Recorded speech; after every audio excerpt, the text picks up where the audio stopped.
Welcome to the Mostly Pilot Night, Mostly. I'm Graveyard, joined by my co-host, Salem. Hello. This is episode 10 of our weekly All Things Horror podcast. This is part 2 of a two-parter of the Hellraiser franchise. We will be discussing and reviewing the last 6 movies, which includes new Hellraiser / reboot, revival, whatever you'd like to call it. So, we will start off this list with the next in line, which is Hellraiser Hellseeker. I can say that at this point in time, I had not watched any movies in this franchise from this movie forward.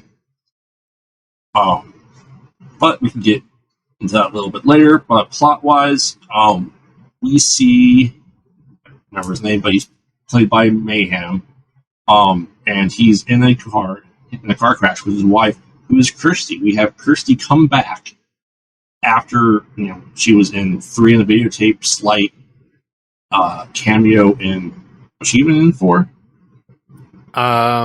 No. She had a slight cameo in 3, but she was not in 4 at all. Yeah, 3, she's on a VHS as being interviewed. So yeah, this is the return of Kirsty at this point in time.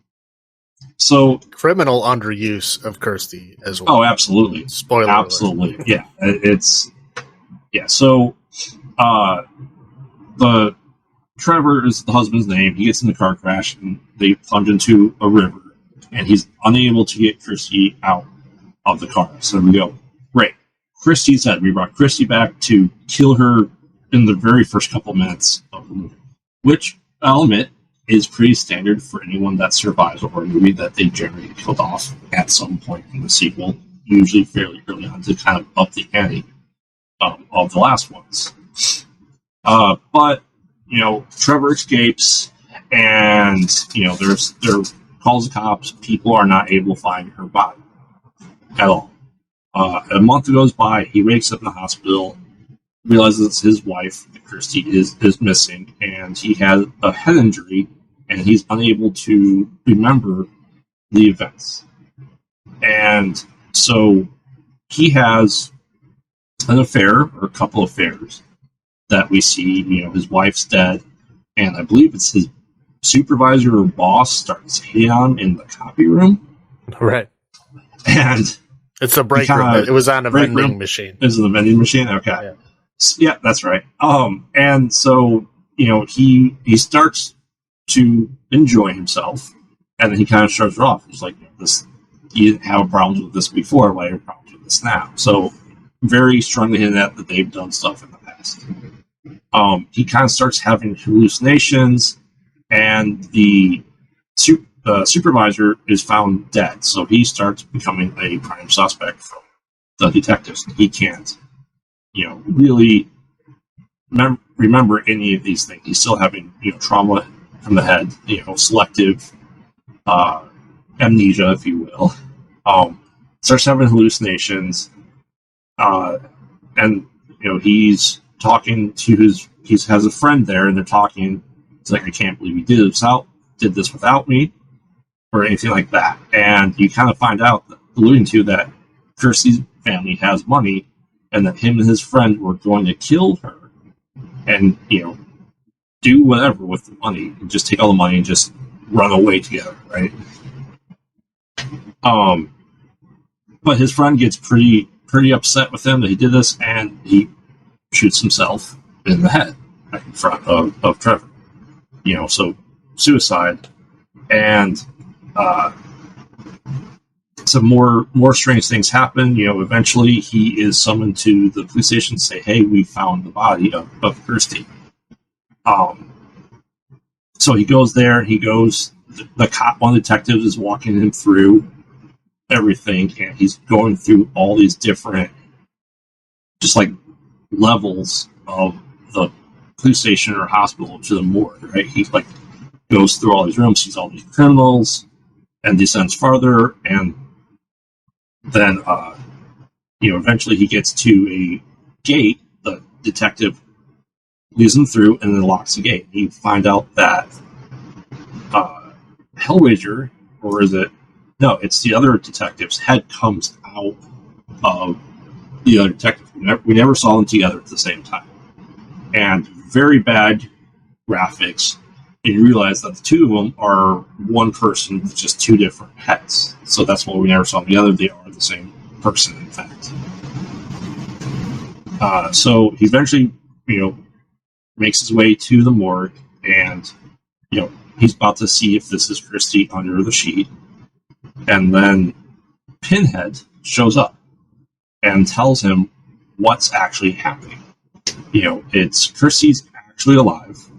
Trevor cheated on her with multiple people, and we see kind of a flashback. He's recording Kirsty and gave her the lament configuration. She's like, "Do you really want me to open this? Is this what you want?" He's like, "Yeah." I think this is just kind of part of their ploy to have her get killed to get her money. That right now, open it or go crazy. Right. If this was actually Kirsty and she saw that fucking box again, right? There's no way in hell she would react like, "Oh, you want me to open it?" No. No.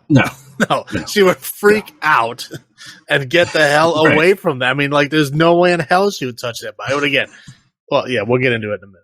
Right. So, as it turns out, she did actually open it, though, which is bizarre in its own thing. But once again, she made a deal with Pinhead. She said, in exchange for her, I'll give you 5 souls. So she's the one that's killed Trevor's lovers, his mistresses, all 3 of them that he had, and his friend Brett.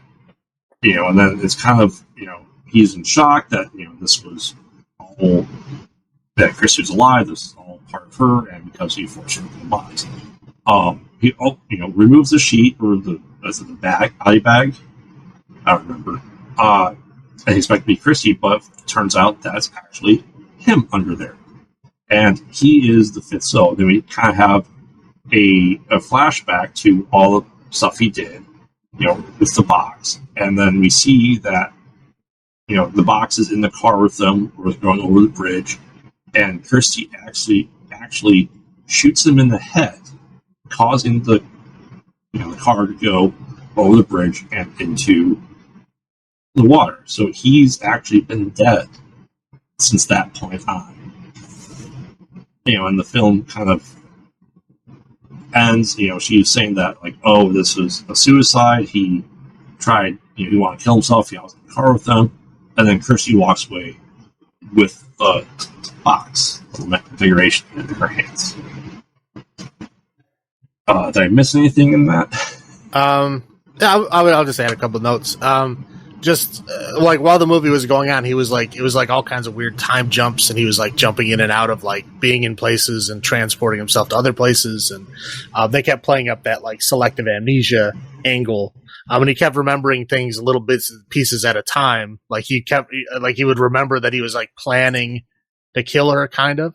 I mentioned this stuff because he ended up in like a weird basement of like like an Asian sewing place or like warehouse, whatever the hell it was. And he ends up buying the box from this like shopkeeper down there. And I mentioned that because that shopkeeper is Doug Bradley. His regular, like the weird bearded guy with the long hair. Yeah, that's Doug. That was Doug Bradley. Yeah. So I mentioned that because of that. But yeah, otherwise, I mean, it was basically they tried to do like a Jacob's Ladder kind of Seven-esque, like, jumping around and keeping you on edge because they were trying to like keep you confused as to what was going on. And then like he would like see his girlfriends or whatever, and then he would have these weird visions of like the Cenobites. And then they would end up like dead and like, these weird positions and stuff. So he doesn't remember killing him, but they ended up dead. And that's why the detectives were following him around, because they're like, oh, well, these people that they're connected to you. Right. And then and then later on he finds out. Go on. Sorry. No, later on he finds out that they're not really dead, that they're still around. I mean, it's all kinds. It's all over the fucking place. But yeah, I think those are the only ones to be dead. Yeah, it seems like this is almost like a sequel, or like a true sequel to the last one, because it was almost the same idea-ish of the last one, right? Where you have the detective and realizing that he's been going around to everyone that he was in contact with ended up dead too. Yeah.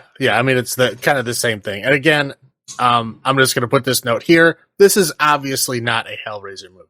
Correct. This is obviously another script that was written in the, post Jacob's Ladder era, trying to run off of that vibe to make a, something like, to where the guy thinks he killed his wife and it ends up his wife actually killed him. Again, there was probably a good script in there. There was probably a good story in there at some point. I mean, it was just the attack on these goofy Hellraiser things because, I mean, the only time, his girlfriend's died. Like, you see the Cenobites. I would say the Cenobites have, like, a total screen time of this whole movie of, like, maybe 10 seconds. Yeah.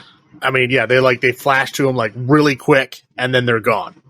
I mean, they don't even, like, do anything, really. They're just, like, there.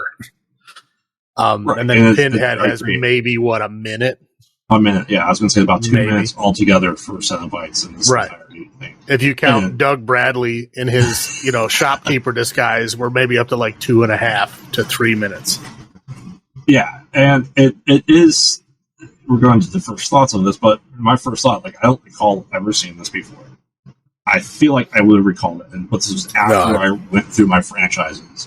No, I know I've never seen this before. I know. It's Jacob's Ladder. Like Memento, the whole psychological thriller part where we are now able to see that it was early 2000s that we started seeing this a lot more, where people trying to get into your head and question, once again, just the I can't think of it. He's not doing noir, but we discussed the unreliable narrator essentially, right? Right. Yeah. I mean, yeah. It's basically that same vibe. I mean, it's obviously a script that somebody wrote in that era, and it just never really got made. It was decent. I'm guessing this script was probably decent enough to keep floating around, but not decent enough to get anybody to really pick it up. And so eventually it just ended up on somebody's table and like, hey, you know what? If I tack Pinhead on the end of this, we can make it a Hellraiser movie, and then that's what they did. And you can tell they had zero budget, but I mean, they may have tacked on, but it feels like it was like reshoots too. Like there's reshoots. Like like this is what you'd see a reshoot to do. But I don't think they had budget to do reshoots at this time in this one. They knew it probably wasn't getting theatrical release. No, they knew it wasn't. The one before this didn't get a theatrical release. They knew they weren't going to. I mean, this is obviously straight to video budget on this movie. Right. I mean, yeah, there's no way that they're doing anything more than that. Yeah, and it really is a waste of Kirsty. Like, our main protagonist of the first two movies to come back to this. Right. Yeah. I mean, it's criminal that they brought her back for this because they didn't mention the history at all. No. There's no reason for her to be back other than like they saw a script of wife and they're like, oh, let's just make Kirsty the wife, But I don't think she's done much after that point. So she was, took the offer. Yeah. Obviously, if she's taking an offer to do Hellraiser 6, I don't think there was much else going on for her at that point. Right. But like I said in the beginning of this, criminal underuse. I mean, they could have done, anything. They could have linked it to anything, made any mention of the previous movies at all, which, just goes to show you more that this is obviously not a Hellraiser movie. It was not written to be a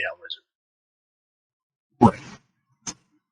It's just, people are like, oh, what can we do to put a name on this? Maybe they called it Hellseeker originally, and then they go, you know what? Let's do Hellraiser. Yeah, that sounds like a great idea. Like, can we buy the rights for like $5 or something? Probably. And again, probably, whatever company owns the Hellraiser franchise probably had bought this script from somebody, right? And they just couldn't get it made. So eventually they're just like, well, here's this pile of, psychological, / horror movies that we have. Why don't you tack one onto a Hellraiser? And that's what they did. Yeah, I think at this point, Dimension Films was releasing these, so they probably have. Yeah, almost all of them are Dimension Films. Right, and Dimension Films had we got H2O from them, and they took over a good number. Although New Line was Freddy.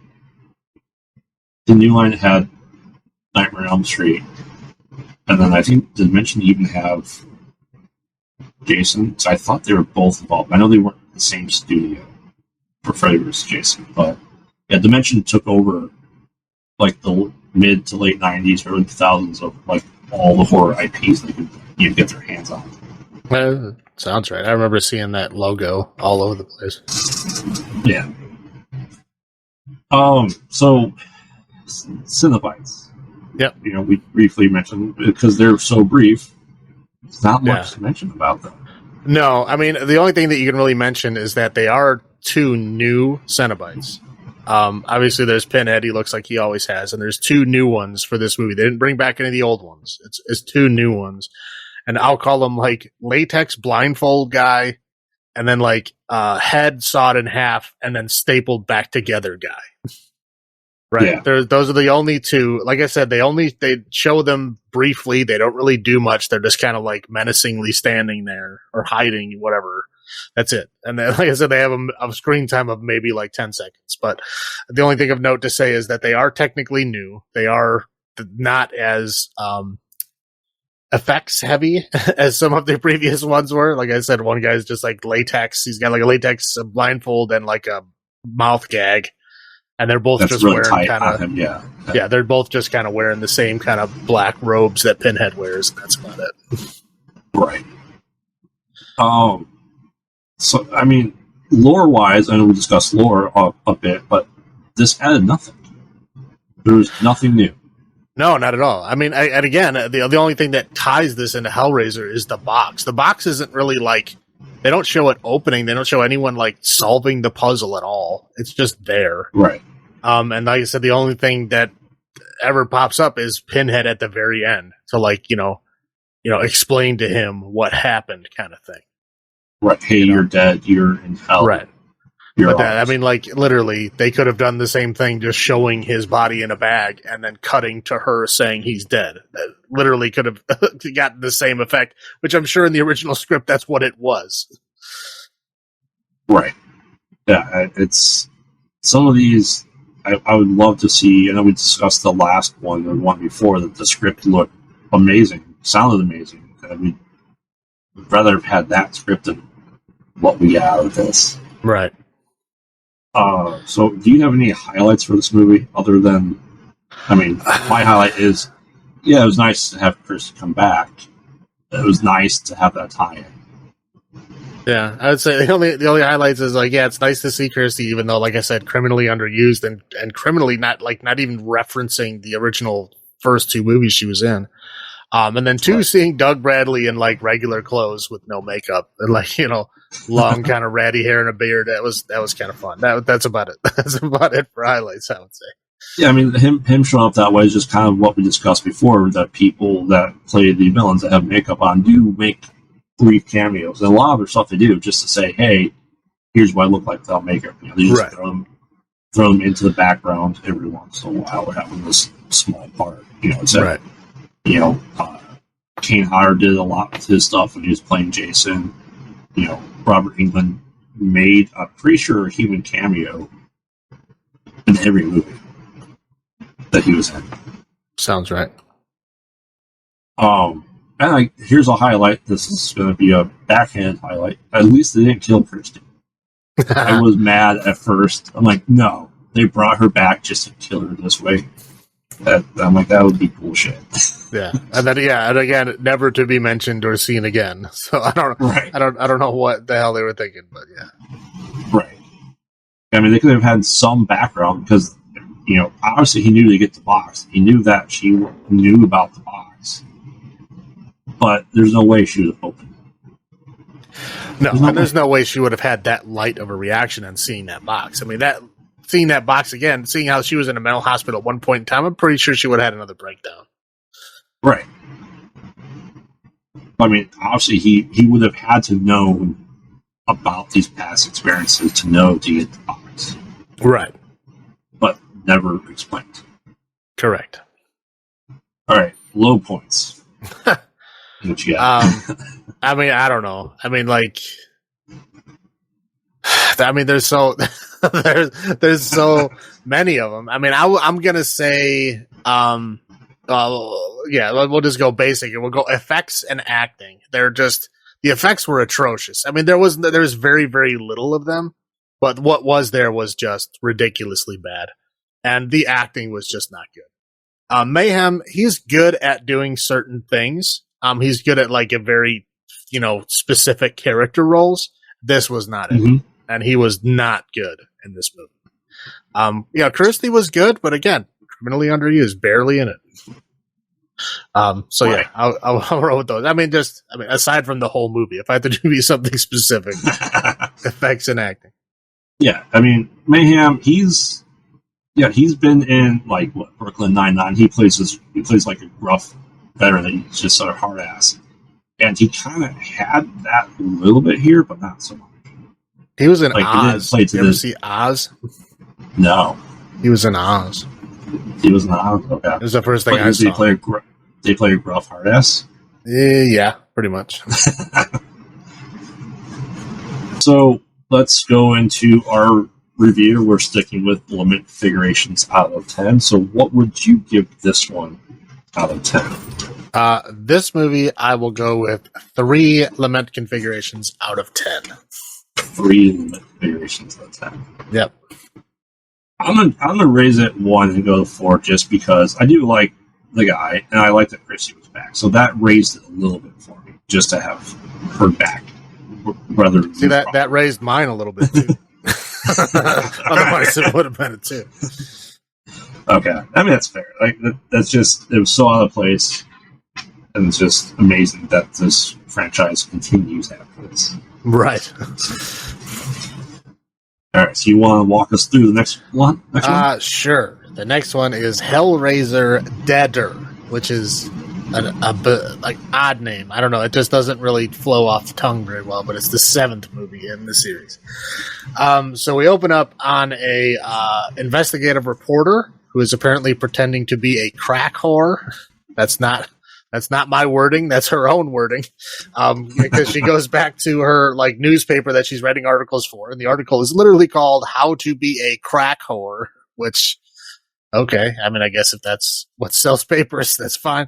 But anyway, so she's obviously shown as being fast and loose. She shows up late and she doesn't go to meetings. So she's obviously loose cannon, doesn't play by the rules. So she gets called in by the boss, and the boss is like, "Oh, I want you to see this movie." Sits her down, shows her this movie, and it's like a weird cult atmosphere, right? There's a bunch of people sitting around. And then the girl comes in, obviously scared and crying and stuff, but she's says she's there by her own free will. She's willing. And she lays down on this bed, and then they're all weird chanting and stuff. Anyway, she ends up shooting herself in the head, right? Which is disturbing enough. But then this weird dude, there's obviously the cult leader guy, breathes into her mouth and brings her back to life. Now, she's not healed. She still has a hole in her head, but she's back. She's whole, Right. And she's like, "Oh, is this real?" And he's like, "I don't know. But I got you some tickets." And of course it's in Romania, which is convenient because that's where they filmed it. Right. They filmed, this one and the next one, they both filmed in Romania, as part of a 2-picture deal that they made with some kind of tax breaks for Romania. Anyway, so she's off to Romania. And the only thing they have to go on is because the tape was sent to their paper, and the only thing they have to go on is the return address on the tape. That's it. That's all they have. So she goes to the apartment building, and she goes to that apartment. She bribes the landlord to let her in. They go back there, and she finds the chick, and she's dead on the toilet. And it looks like she hung herself in some kind of weird, bizarre way. She's hanging from a rope, leaning forward kind of thing. Mm-hmm. And she's all "Oh, it's gross." She's obviously been there for a while. And then she sees the box, which is, our lament configuration Hellraiser box. She sees the box next to him. She grabs the box, and gets out of there. And then, hold on, let me try to remember exactly how this goes.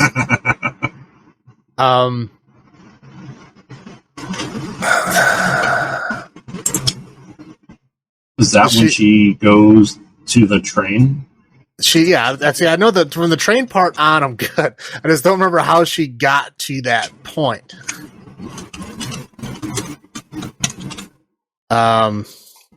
Who did she? So I know at some point, I think she. I don't remember. Well, she's being a reporter journalist, and she tries to find the cult leaders. Right.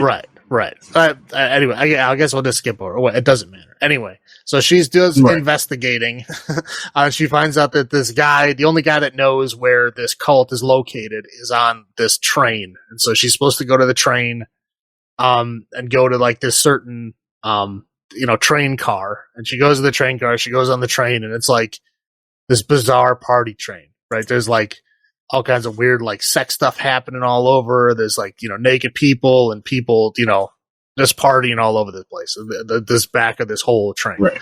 So she goes back. Well, I'd call it, going off the rails on the pleasure train. Something like that. Right. So she gets all the way in the back, and her contact is, I'm going to call him Dollar Store Flea.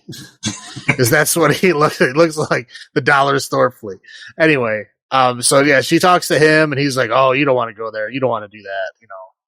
Stick with us. We're on the pleasure train. Blah blah blah." Anyway, so she gets the information from him, and she goes down in like this weird, bizarre sewer thing. And she goes down there, and she eventually finds the bed in the room where the film took place in. Right. So she's down there, and as she's down there, she starts seeing like, flashes of Cenobites, kind of, sort of. She ends up like meeting these people. They end up like, I don't know if she dies or the guy kills her. I don't know. It's not really like clear. But anyway, she like kind of sort of dies down there. There's like flashbacks to like her being a child, like getting abused by her like stepdad or something. I don't know. They don't say who he is, but we're going to say he's the stepdad, right? Right. So then, it flashes back, and then all of a sudden she's like back at home, like in bed. I mean, like, again, this movie jumps around quite a bit. Kind of sort of like the last one does, where it's like, jumping around so you don't know what's really, what's not. You're kind of like kept on edge. She eventually figures out that, she did get killed because like the knife is like still in her body, right? She doesn't notice until she like goes in the bathroom. She goes in the bathroom, and she's still stabbed. She's bleeding all over the place, and she can't stop it. She ends up like pulling the knife out with like a cabinet door. Yeah, she had like pressed the handle. It's sticking out her back. She knows like taking a shower, like coming out her boobs is just like the point of the dagger. Right. And so she like jams a handle in the medicine cabinet, holds it shut to try to pull herself off of it. Right. But she ends up getting out, but it won't stop bleeding. So she like ties like a towel to like her front and back side, and then like tapes it around her or something bizarre. Anyway, yeah. So she gets all like dressed up, and then now she's going to go back to the train to talk to Dollar Store Flea to try to figure out what's going on. Right. Yeah. So she like has this weird thing where she's like avoiding a cop because she's bleeding all over everything. And then she goes down there, and then she goes in the train, and now it's like a weird train where it's like everybody's like dead, and everybody, there's like, you actually see the first flash of like a Cenobite down there. That's right. No, there weren't before. Cenobites were not there before. I remember the first flash of Cenobite was on this train at this time. And it was this weird, we'll call her guitar string lady. Yeah, that's good. She's got like guitar strings all in her head, or like whatever. We'll call her guitar string. That are kind of sort of similar to the two girls that were in Inferno. Only this time there's one of them, and the guitar string configuration is a bit different, but they're kind of sort of similar. I think they were trying to go for that, and they missed. But anyway, so she goes down there. She finds out that like Dollar Store Flea is also dead, and he's like one of the cult people.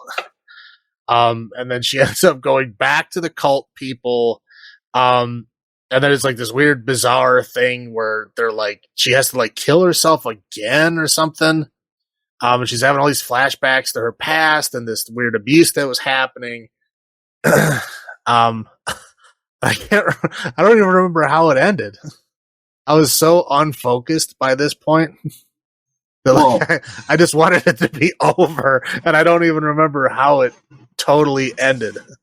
Right. So, well, the cult leader is a descendant of the toy maker. Right. That's right. Yeah, That he made was the a puzzle box. So he was, but he creates. He calls them the group the Deaders, which is how we get the title from this.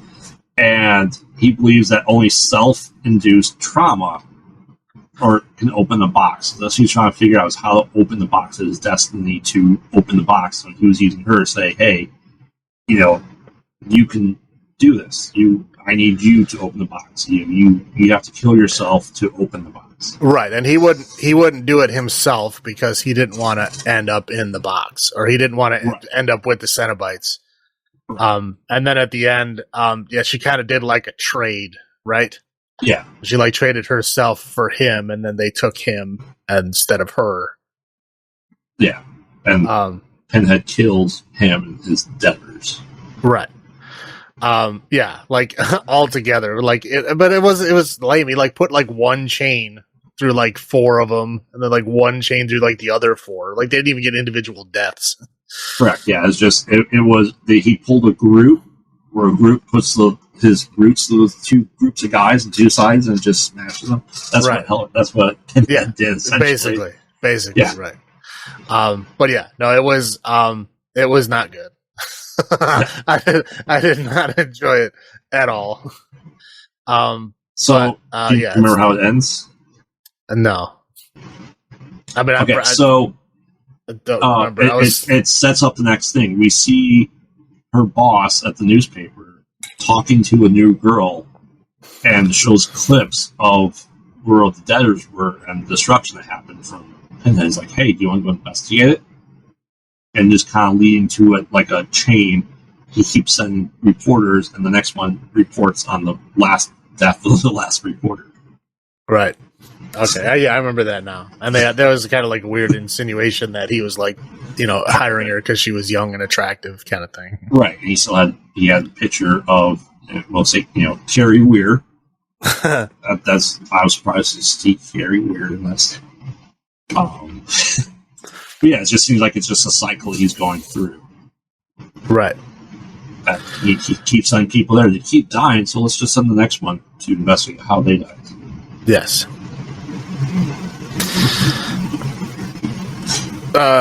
So yeah, my first thoughts on this movie. This one was very hard to focus on. I got about halfway through, and I had to fight really, really hard just to not go do something else. I mean, it was hard.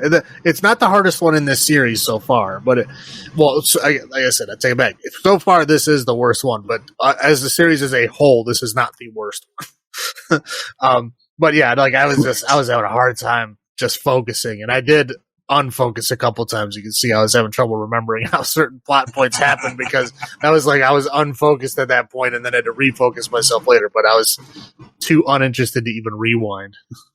Yeah. But yeah, so we're there. First thoughts is, it's not great. Yeah, like I said, Carrie Weir, I think my first introduction to her was she took over in season 2 as the main female in Sliders. And then from after that, she was somebody. It was Command Conquer 2 Red Alert. I believe she's one of those people. The last thing I saw her in was Sharknado 2. Ugh. And I go, I don't know what's worse for her after watching Deader. Sharknado 2 or Deader for her. Yeah. She's not a particularly good actor. No. I mean, you can tell that they're really striving to have they're Bucharest? The scenery, they're in Romania. Yeah. One of my first initial thoughts was when she went to the apartment. I go, holy shit, that's a huge apartment. Well, yeah. It was huge. Movies and TVs always have huge, giant apartments, man. Well, like, she goes into, like, the living room, there's a kitchen, and she goes down, like, a really long hall with multiple rooms off of it to the bathroom. And it took her like 5 minutes to just grab the cube in the bathroom. Right. Well, I mean, but also that building was not very well maintained, so right. I guess you take it where you can get it. Yeah, it was a bizarre bizarre movie. And it seems like they're trying to make it the next actual progression of this. The third one is real kind of like that's it's like the psychological mind game, if you will. Right. Let's get into the Cenobites. If you want, you can go. Yeah, How many there are? Like I said, I believe there's 3 of them in this one. Yeah. There's Guitar String Lady, who I already mentioned, who appears on the train and then appears later down in the basement. None of them actually do anything. Right. And then I believe we have the 2 other returning from this previous one. We have latex blindfold guy and like head sawn in half guy and stapled back together. Yep. But again, they just do what they did in the other movie. They just stand there. They don't do anything. The only one who does anything is Pinhead, and he kills people with his chains, and of course he does. Right. Yeah. So that's pretty much it. So the only, but I mean, even the Guitar String Lady is recycled from Inferno, so we don't really have any new ones. And they don't do anything significant in this movie. I would argue that anyone other Pinhead didn't do much anyway as other Cenobite. They were just there for atmosphere and to show off things. Most of the time, yeah. But let's get into a little bit of the lore. Do you think there's any more lore added to this? I don't think there was. No. I mean, this is another movie that was obviously written as a different movie, and then they took the script and just tacked on Hellraiser stuff, because this is very obviously not a Hellraiser movie. I mean, the box is barely ever used or touched. I mean, I think she technically opens up. Okay, well, see, this is the okay. Now I remember the point that I missed. Is when she got the box from the lady. She went home and she did open it. Right. Anyway, so yeah, so like she did open it, and that was it. That was the only real thing that the box had. I mean, Pinhead kind of sort of appeared there, but not really. And he was just kind of like trying to tell her that they were like he stole his abilities or something, or he was cheating him. By like he was cheating him by like making other people open the box and whatever. I mean, it was pretty weak. Hearts, not hands. Yeah, exactly. It was pretty weak, and that's about the only. But there was no lore added. It was just, again, it was a poor attempt to tack on Hellraiser onto an existing script, and it was not great. Well, I mean, lore-wise, we kind of got he's a descendant of the Puzzle Maker, and he didn't look like the same guy from Bloodlines. And It's a weird thing. I found it a weird thing to add to it. It's, again, they were just looking for any kind of thing that, does it make any sense that he was? No. Did it add anything to the story? No. It's just one thing they can say, hey, we have a tie-in to the rest of the series. That's it. That was it.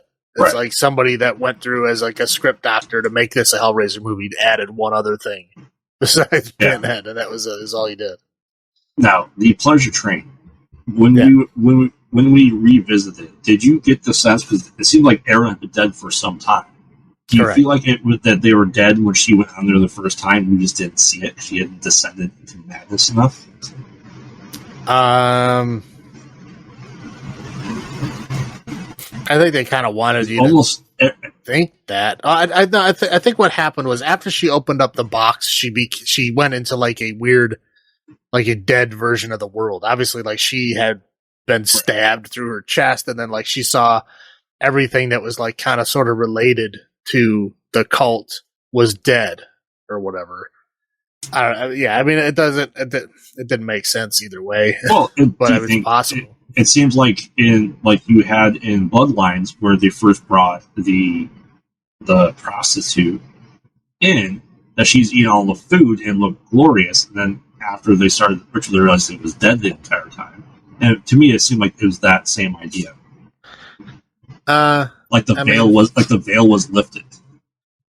I mean, I guess so. But I think she would have obviously known that. But like Joey being in the cult, I mean, like the way he talked about it before, he was like, "No, you don't want to go there. You don't want to do that." But then he was a member of it later.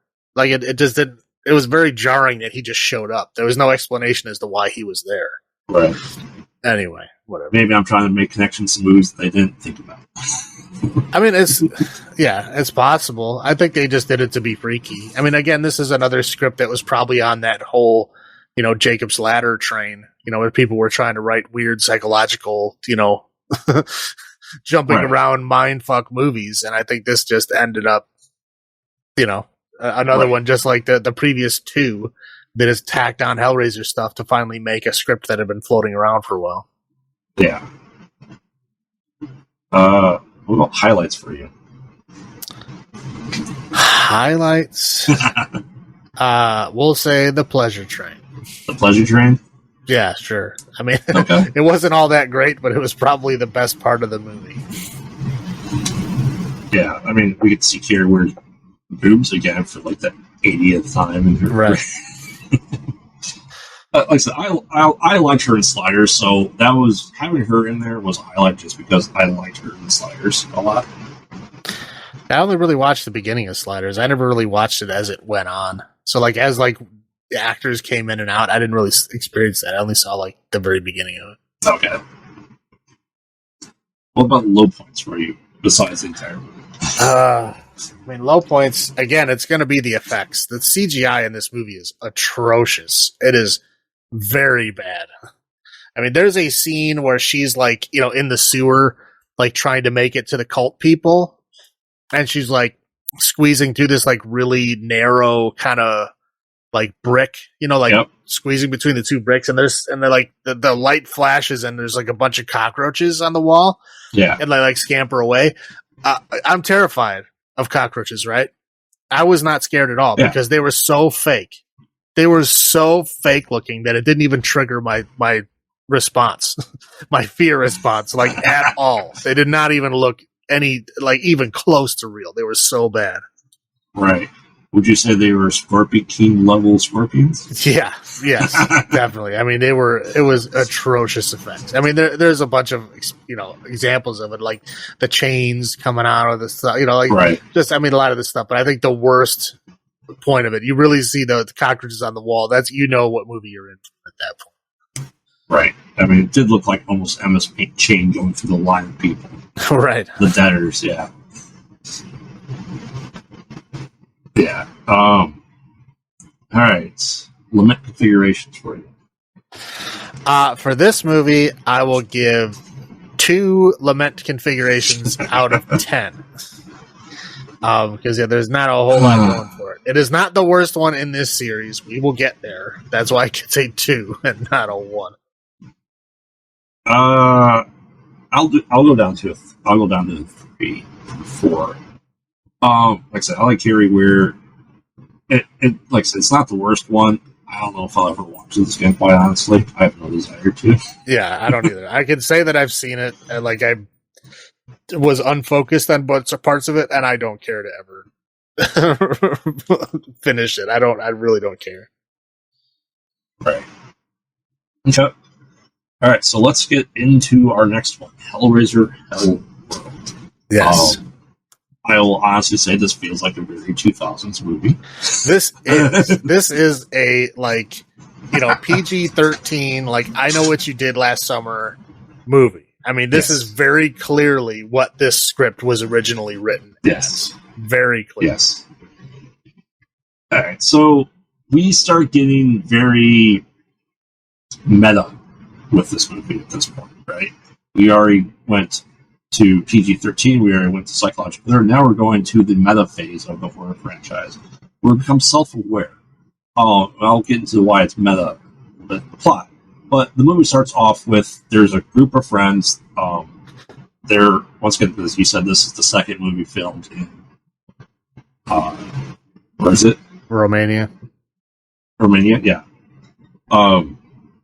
Starts off with a group of friends at a funeral, and they're talking about one of their friends had died. And they're so generic people, I honestly don't remember their names. But we get Henry Cavill in his third movie, first one being Carmine Cristo. I go, oh man, they dragged him to this. But he got his start kind of as most people look for a movie, and it happened to be this. So the premise of this movie is that Hellworld is a computer game. It's an online community of people, and they played Hellworld as a group of friends. They know all about the limit configuration. They know all about the Cenobites and all that stuff. Really early on, they brief like, no, hey, we know all the lore that exists for this. And it's like a browser game, dude. It looks terrible. Right. Right, yeah. So it had been a couple of years since the friend's death. And you go, hey, there's going to be this big event that Hellworld's like taking off again in popularity. We should all jump on. Oh, let's open the puzzle in the computer game. They're all able to do it relatively fast. And, all of a sudden, like, hey, you're invited to this Hellworld party, right? Everyone, you have to get your invitation. You have to print it out because you can't make more than one copy. Just have your name anywhere on there. It's also amazing that all the players of this game are within travel distance of this house.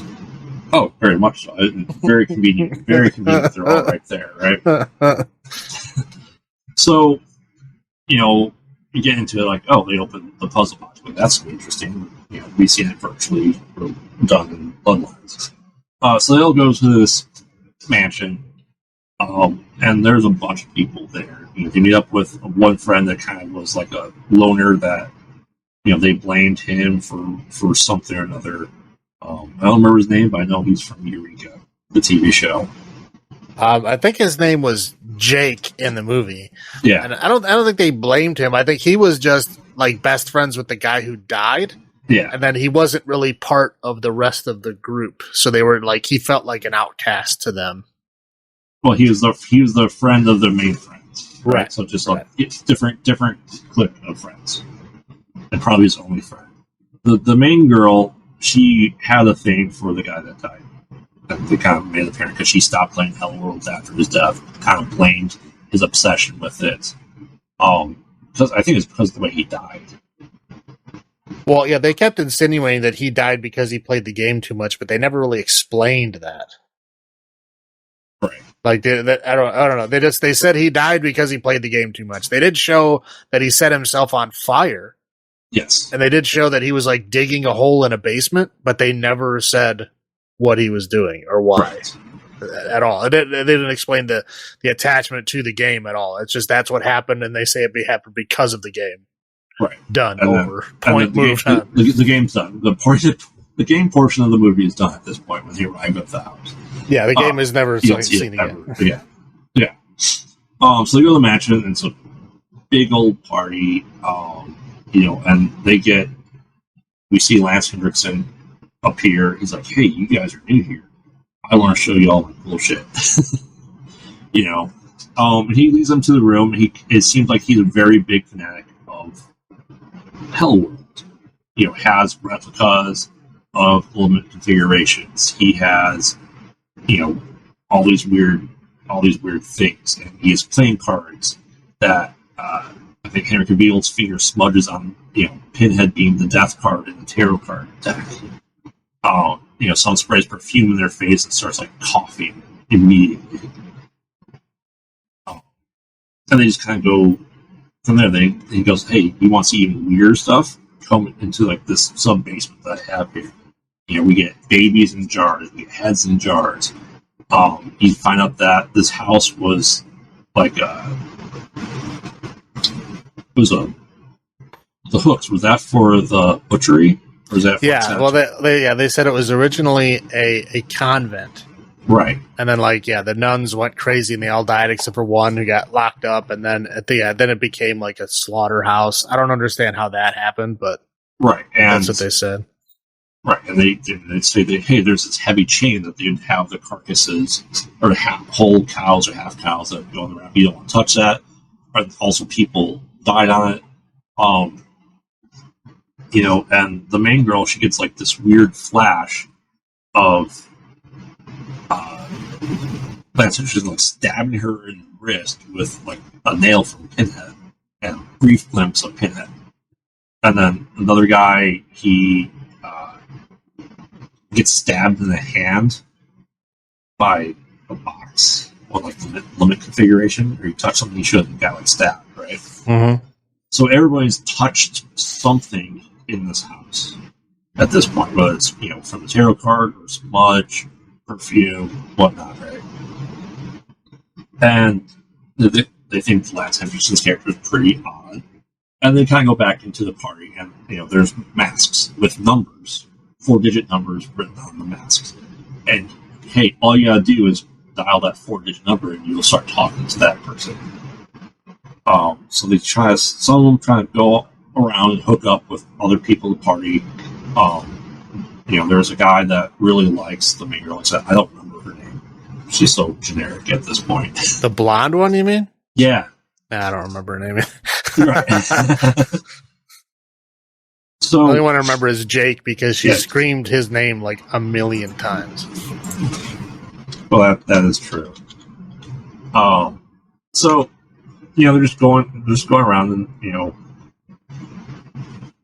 they find themselves getting trapped in separate parts of the house, and we're seeing them getting killed one by one. Like the other girl that's there, she gets, hey, sit down in this contraption. It's like 2 saw blades on a pull, not pulley, but like a rod. It's like, oh, those look real. They're only dangerous if they're turned on, and he turns it on. That's interesting. And it slowly goes and starts carving out her neck, and she gets killed. Another guy, I think that's the time, Henry Cavill's getting just a blowjob in the middle of the party with everyone around. To be fair, they also showed people just randomly having sex in the middle of the party too. So it's not like he's the only weird one. It's like there's a lot of people doing the same. It's like an orgy debauched party. So yeah. And then we get so Henry Cavill goes just like, oh yeah, return the favor. She starts leading him down into the weird basement area, and then he ends up getting the hook through him. Right. That the carcasses were dragged in on.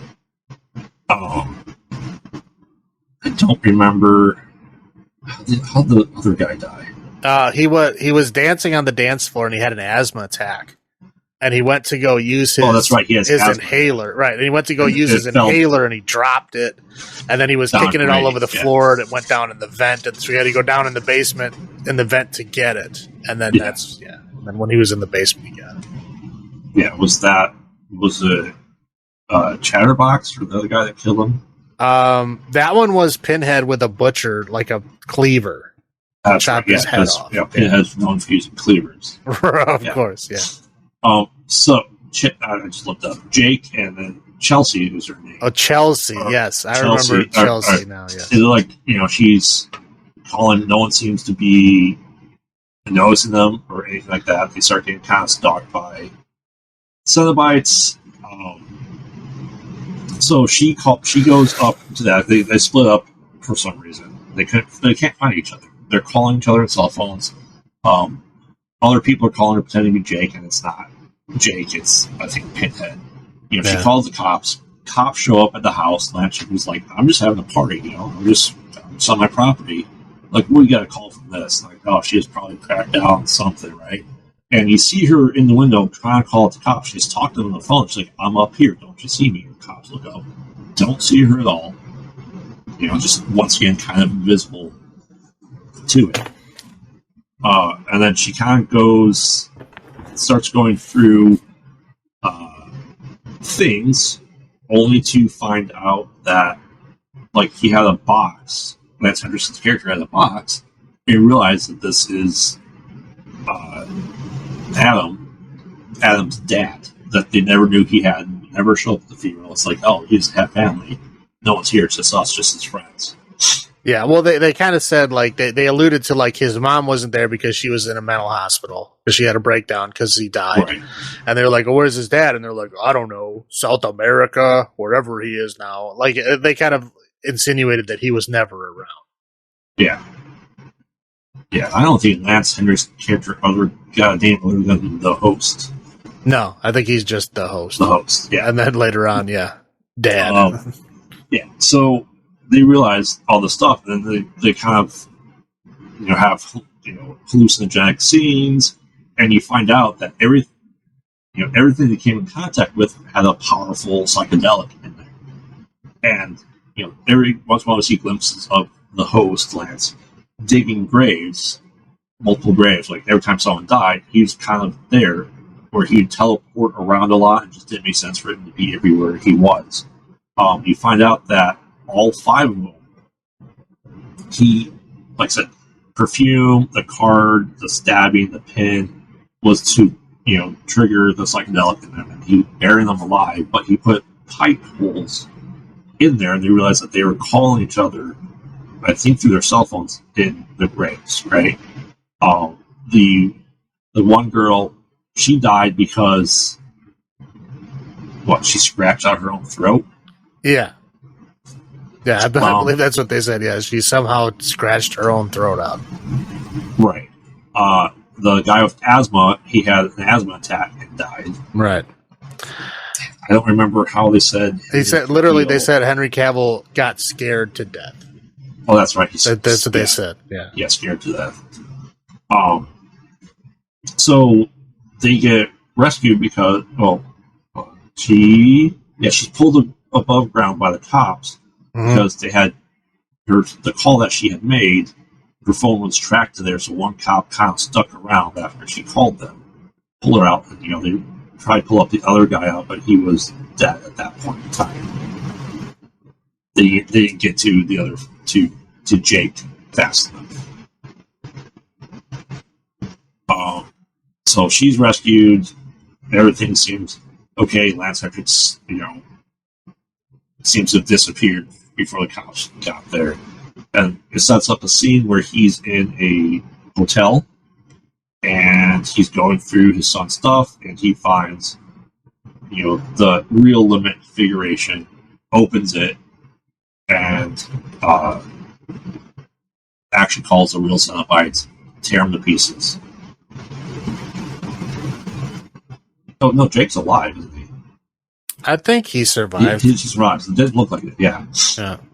Yeah, that's right, because they're in the car driving away, and all of a sudden the host appears and almost crashes the cop, and the last scene is just the blood-filled room, and they find the living configuration sitting in the room where the Cenobites kill the host. Yeah. Well, yeah, there's like a scene where the one Cenobite comes out with like those big blades and like cuts him up. Yeah. And then he's like some really bad effects when he's just laying there dying. Yes. So my first thoughts on this is, poor Lance, how'd they get you in this movie? Well, I mean, he's only in this movie because he was in Romania making another movie at the time. And so, like, they basically said, well, hey, Lance Henriksen is here making a movie. You can get him for cheap because you don't have to pay for his travel expenses. He's already here. And so they just did it like, okay, cool, let's do that. So that's how they got some of the people in this movie, is they literally were in Romania making another movie. That's why they're in this movie. Okay. So, I mean, yeah, it's first thoughts. I'm like, great, this is like a Stay Alive movie. And I think Stay Alive, the movie, was better at the variant aspect than this was. Really, they don't really go into, the lore of the Cenobites. Like, someone made this game.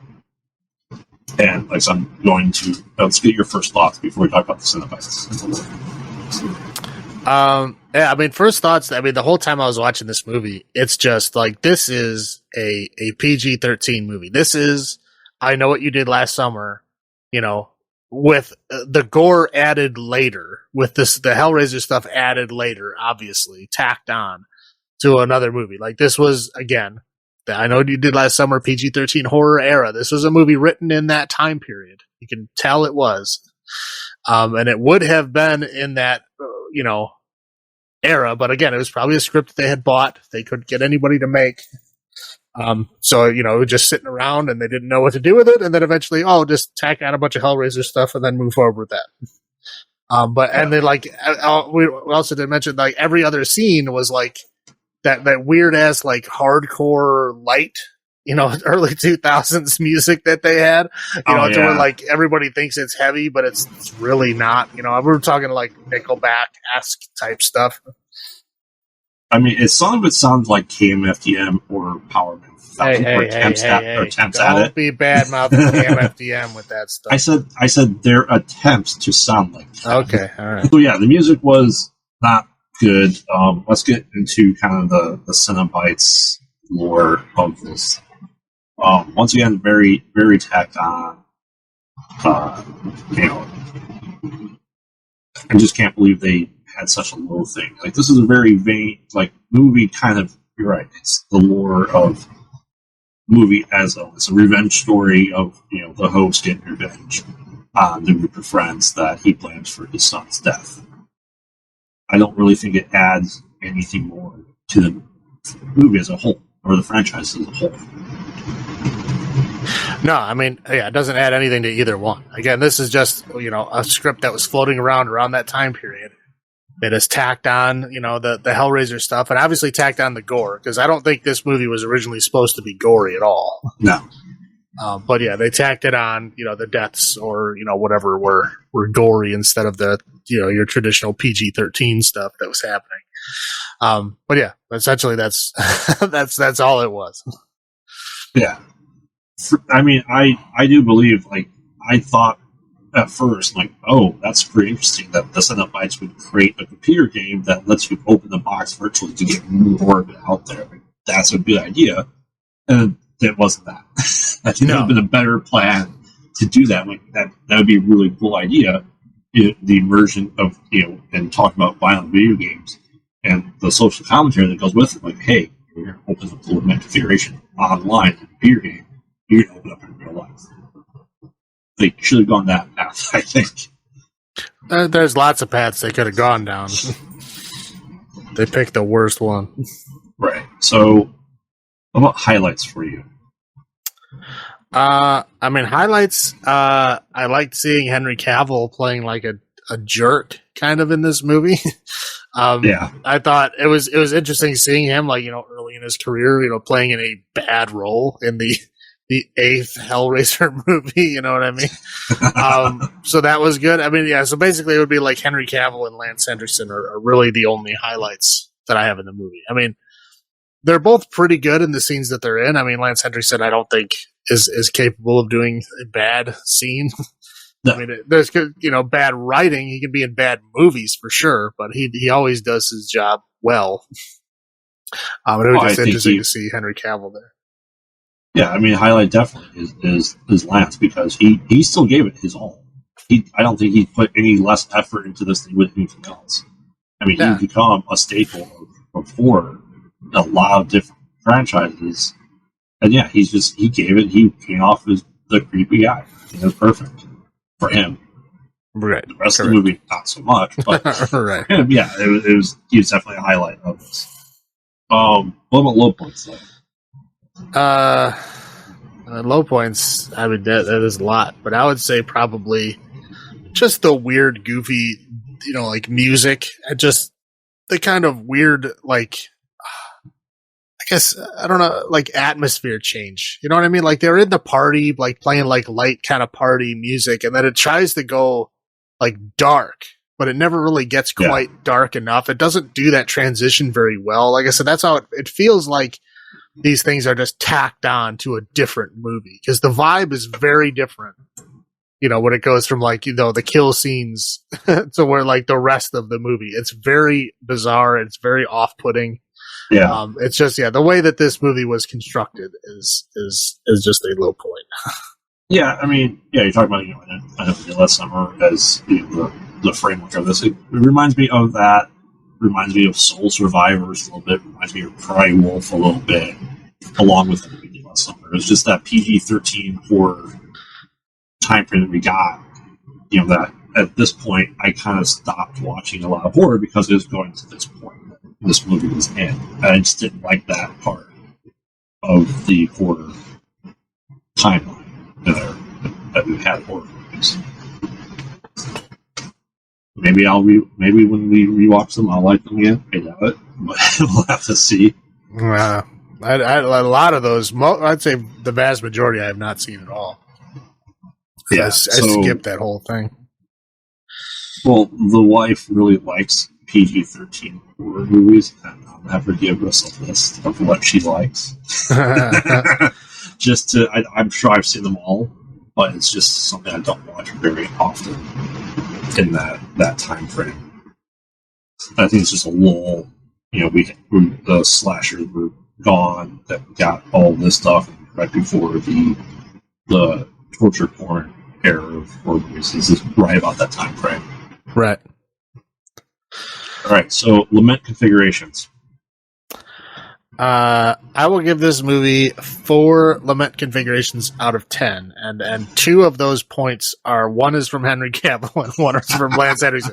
I'll give it a total of 4. The movie itself is a 2, but they both together add 2 to that score. I agree. 4. I mean, it was. How was it? Do you think it was better than the previous 3? Yes. Well, not the previous 3. The previous 2. Previous 2. I don't think it was better than Inferno. Inferno, again, not a Hellraiser movie, but it was interesting enough. Right. I think it just edges this one out. I mean, it's not a lot above this one. It's just a little tiny bit above this one, but yeah. Oh, it's definitely better than the last 2. Right. Yeah. So, all right, cool. Well, take us on to the next one. The next one is Hellraiser Revelations, which is in 2011, I believe. Yes. This movie was pretty much just made to keep the franchise license, more or less. Anyway, so we open up on 2 young male friends that are going on a road trip to Tijuana. They don't really say why. They're just going on a road trip to Tijuana. They're going to have the time of their lives and go see a donkey show or whatever. But it's like, it's filmed like it's like a handheld camera. Like it's playing like a found footage kind of thing. Right. And yeah, they show them like getting drunk. They show them like, in a bar, like, hitting on a woman.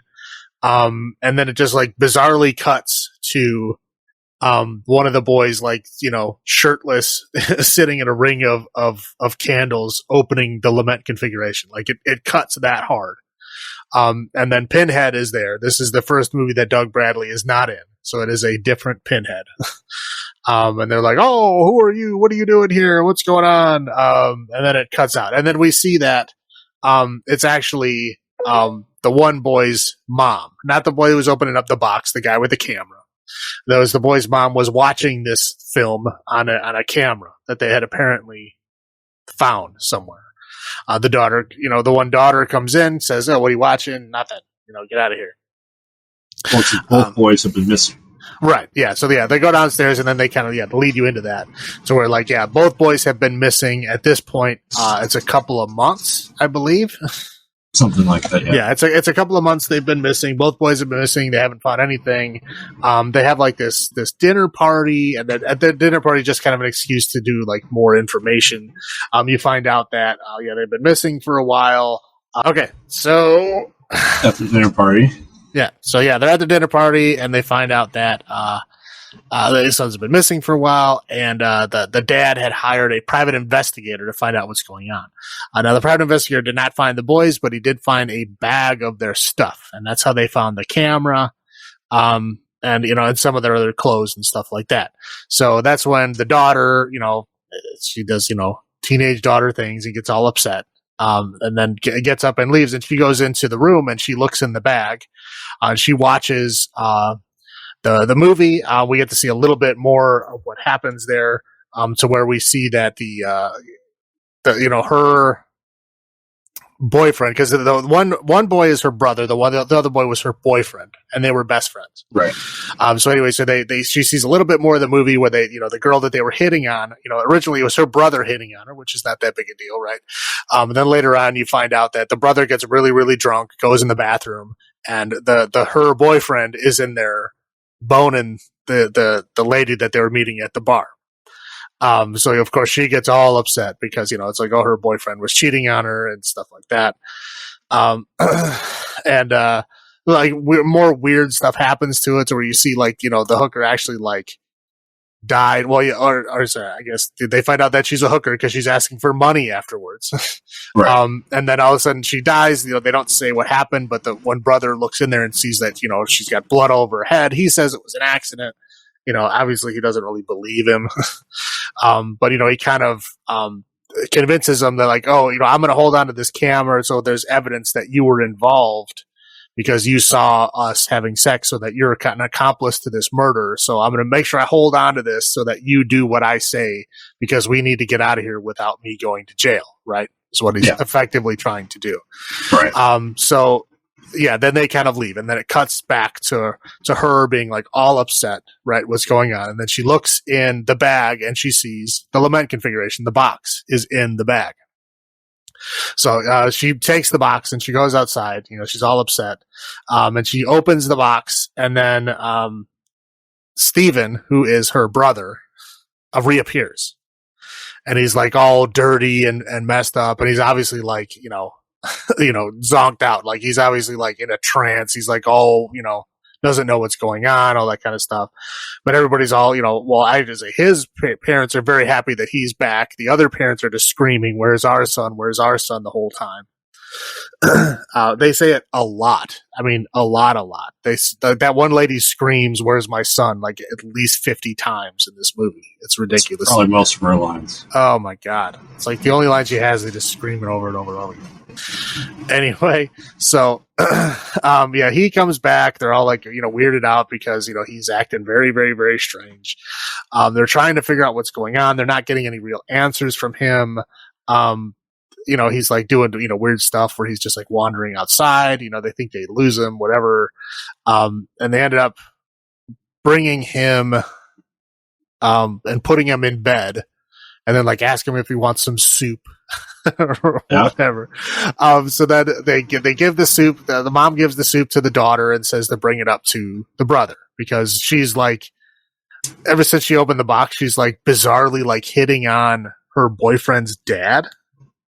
It's like, it's kind of disturbing. Brushes her hand on his back. It's like disturbing. There's obviously like weird sexual tension going on, and it's disturbing because she's like a teenager and her mom is right there watching. It's off-putting. But I think it's supposed to be. Anyway, so she goes, "Here's the soup. Go give it to your brother." So she goes up and gives the soup to her brother, and they don't have a spoon for the soup.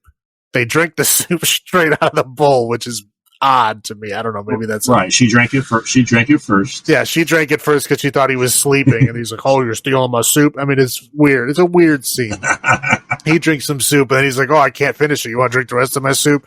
And so she drinks the soup, and then all of a sudden they're like making out, right? Yep. And he goes like right for her breast, like immediately, like. Right, and there's their brother and sister, and this is very cringy at this point. You're like, what is going on? Her outfit was very weird. Oh yeah, well, I mean, she was wearing that outfit from the beginning. Yeah, but she was wearing that outfit from the beginning. That's fine. But again, this is your brother. This is weird, right? And it's bizarre. And then eventually she pushes him off, and then she leaves. But it's still just really off-putting, right? It's still just bizarre.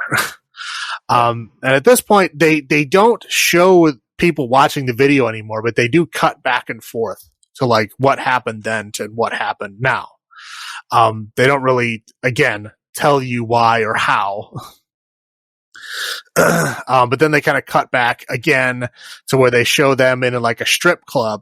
And then like this weird, like dirty kind of hobo looking dude comes up, and offers them the box, and so they take the box, and then they decide, this is like the ultimate in pleasure. So the weird dude, her boyfriend, the weird guy that was, banging the hooker in the bathroom, decides that he needs to open this up to experience pleasure or whatever. Right. Right. He's all pleasured out from the human world. Right, yeah. Even though he's like 17, so whatever.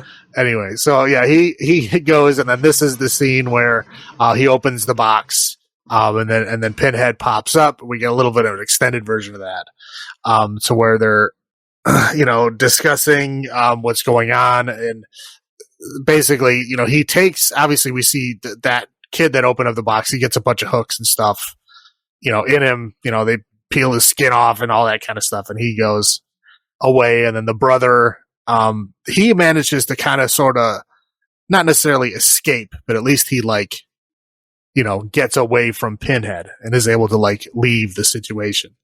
Right. and then he becomes like, I don't know. It's a very odd transition. He just becomes like a kind of like a wayward. I mean, I don't know how else to describe it. He just starts like drinking and acting all weird, like he doesn't care what's going on anymore. And then he like goes to like have sex with this lady, right? Yeah. Yeah. He goes to have sex with this lady, and then he's got the box with him, and then like some kind of weird struggle happens, and he like hits her with the box, and then the box like drinks the blood, and then his buddy comes out of the box. Yes. So yeah, Steven is still fine, and then the buddy comes out of the box, and he's like in your traditional Hellraiser, like he's just all flesh, he doesn't have skin.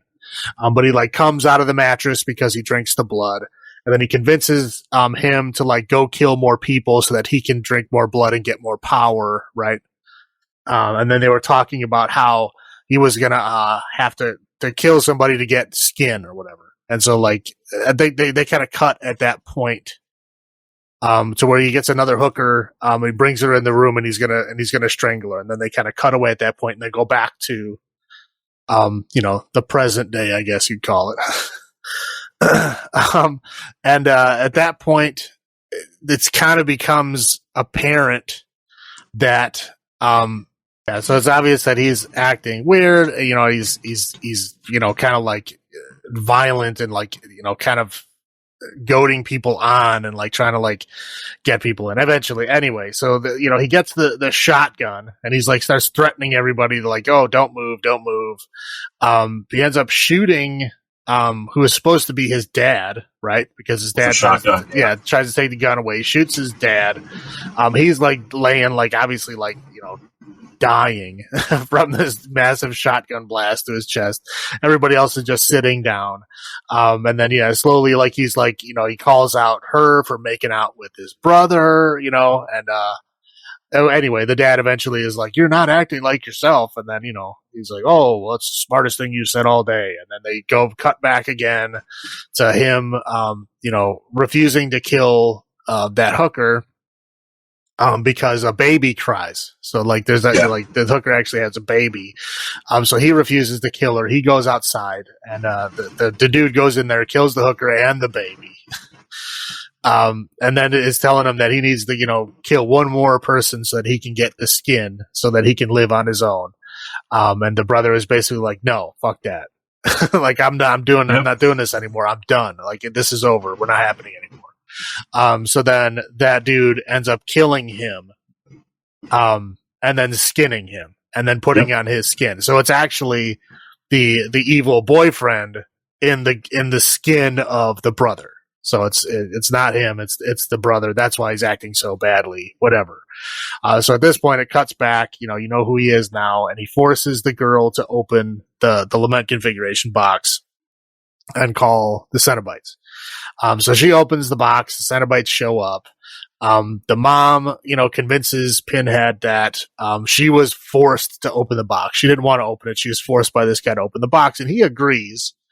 And that's great, he's following the rules, but then he also kills her for talking when he explicitly told her to be quiet, which I find odd, that he's willing to kill her who did nothing, but he's not willing to kill the girl who technically did open the box. So he would technically have a right to her anyway.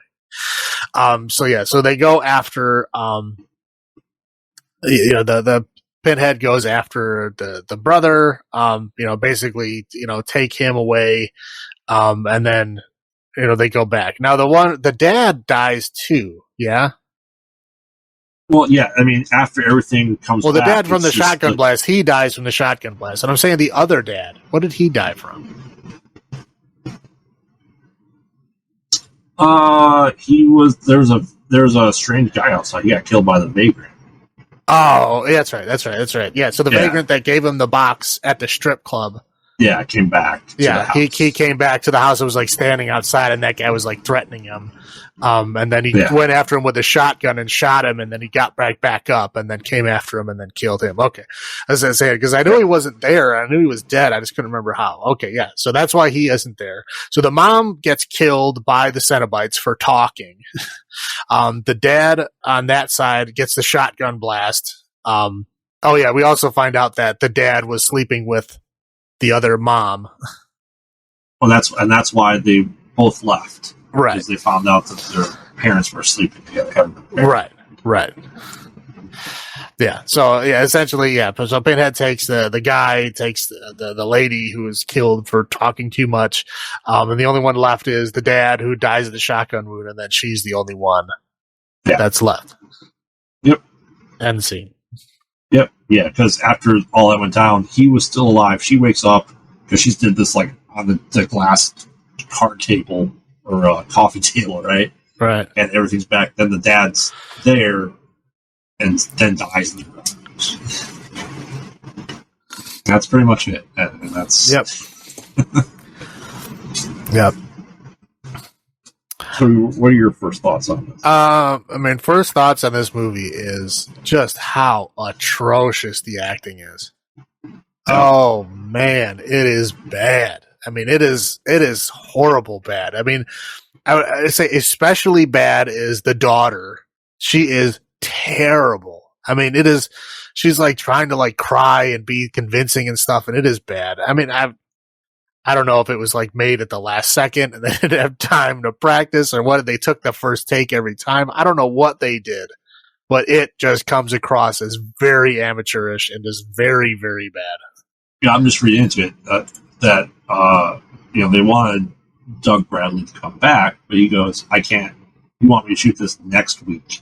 Like this is the script's barely done. This is a retain the rights movie." Right. So yeah. I mean, they literally they wrote this script in like 2 weeks, which is unheard of, with like no rewrites. And then they asked him to get involved, and they were filming like the next week. It's like it's been less than a month since it was written, and you're already filming it. Yeah. Yeah. So yeah, he turned it down. And the guy who plays Pinhead in this movie is not good either. Well, I mean, the makeup is not necessarily bad. He's not even doing the voice. No. It's not even him doing the voice. No, yeah, it's one guy doing the physical acting and one guy doing the voice. But anyway, they both are bad. I mean, they're both not good. I mean, it's just, again, I mean, the effects are like okay-ish. I mean, they're kind of like really generic and really like, plasticky looking. They obviously look like it was just a big mask they put on his head or something. It wasn't like, well done at all. And yeah, right. I don't know. And again, it's just not the same. And again, I'm not necessarily, married to Doug Bradley as being Pinhead. I think other people can play him. It just, you have to do it well. And they did not do it well at all. Yeah, this really seemed like made for sci-fi type, like C movie, not even a B movie. I love B movies. Correct. This isn't a B movie. This is a C or a D movie. Right. And it's I don't know, there are things every once in a while that you watch, like, this got made, like somebody made this. Right. I mean, yeah, it's how's it any different than the Roger Corman and Fantastic Four just doing to retain the rights? And that's infamously a horrible movie. Right. But at least that movie they didn't release for people to watch. They just made it. Right. And this actually was released in a single theater for one day. I thought that was Judgment. No, this was released in one theater for one day. No, well, I think Judgment was also released in theater. They only had one showing ever. Yeah. I mean, it was basically a cast like showing, so like the people who made the movie could watch it, but it was technically open to the public, so they can say that it was theatrically released. Right. So see, it wasn't straight to DVD. Yeah. Oh yeah, that's definitely my first thoughts too. I was like, this, quite honestly, of the entire franchise, this was the hardest one for me to watch. Oh yeah, it was so hard to focus, man. I mean, I literally found myself like touching other things, like messing around on my phone. I was like, looking around, like, okay, no, you gotta focus, because I mean that's what I do when things are bad. I just drift away from it, and I caught myself doing it like at least 10 times. And the movie is only an hour and 15 minutes long. I mean, it is very short as far as movies goes, and it's a hard hour and 15 minutes. It's a hard hour and 15 minutes to get through. Yeah, I watched it over 2 lunches. So I'm forcing myself to sit at my desk and watch it.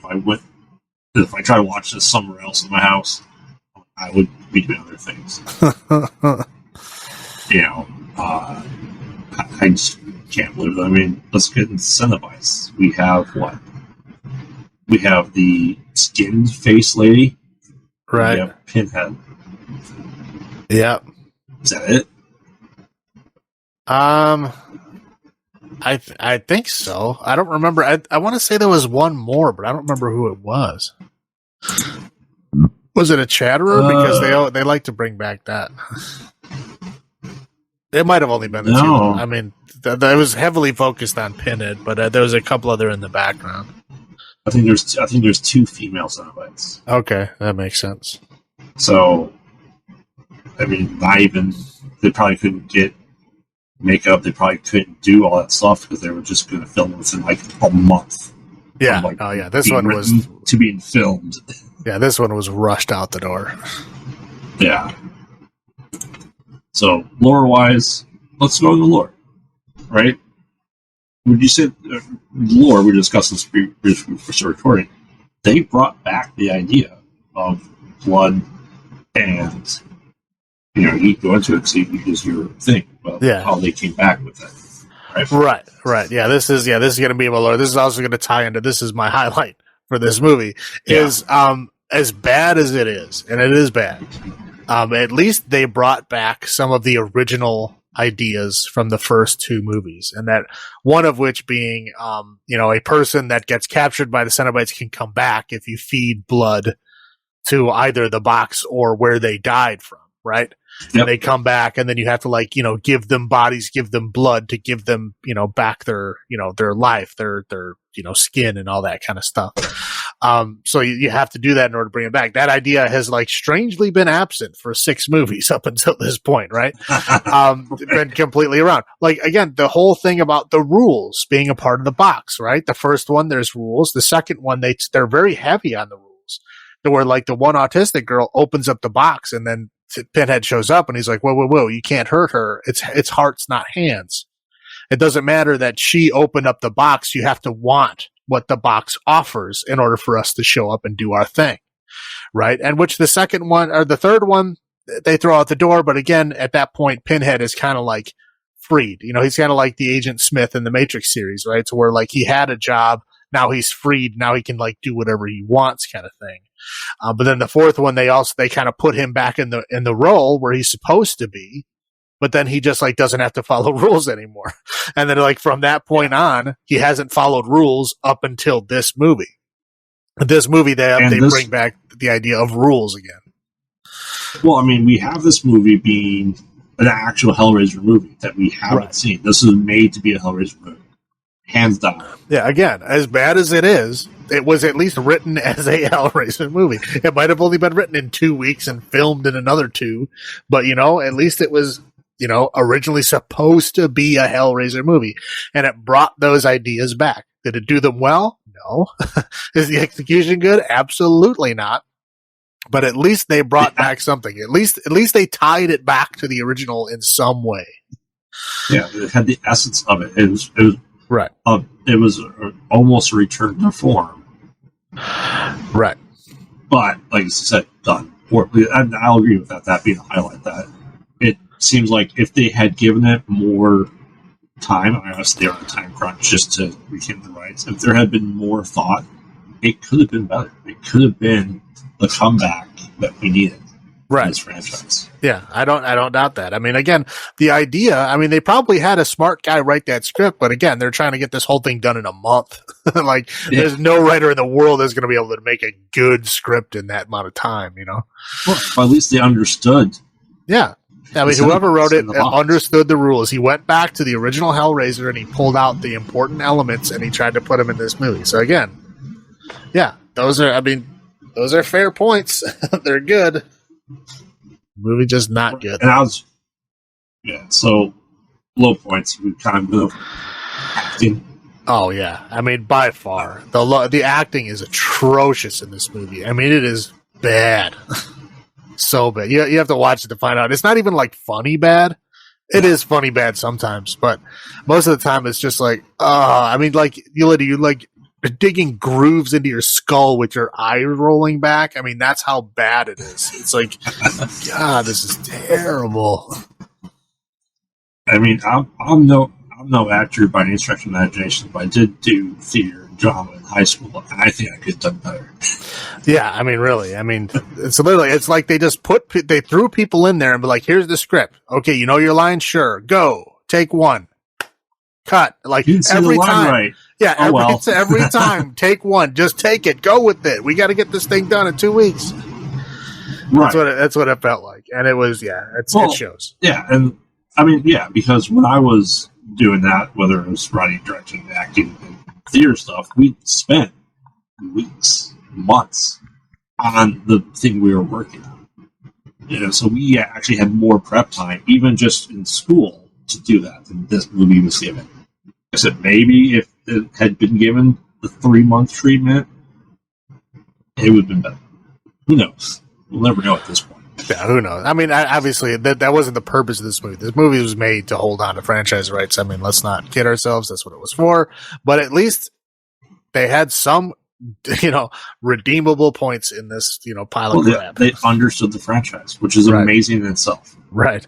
So, all right. So, lament configurations.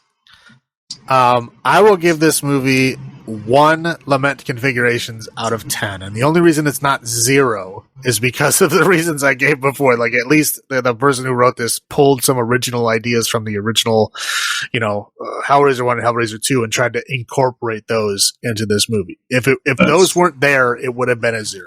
It would have been irredeemable. But those are the only good points. That's fair. It's 1 as well for me. Yeah. I said the guy probably he only probably had time to watch the first 2. Right. Yeah. He probably had to write it in 24 hours. Right. So he's like, I'm going to watch Hellraiser and got the 1 and be like, all right, I'm good. Right. Yeah. Which is more than people the past 4 did. Right. Yeah, exactly. All right. Let's get into then the 2018 number 10. We're Hellraiser 10 of Judgment. I completely forgot this movie before I go into the plot that this movie existed. I had forgotten that one came out 4 years ago. This is definitely the first time watching it too. Oh yeah, I've never seen this before. Yeah, I haven't. Well, again, I've only seen up to the 4th one before, so anything after the 4th one is brand new for me. Right, same here. So, Hellraiser Judgment, right?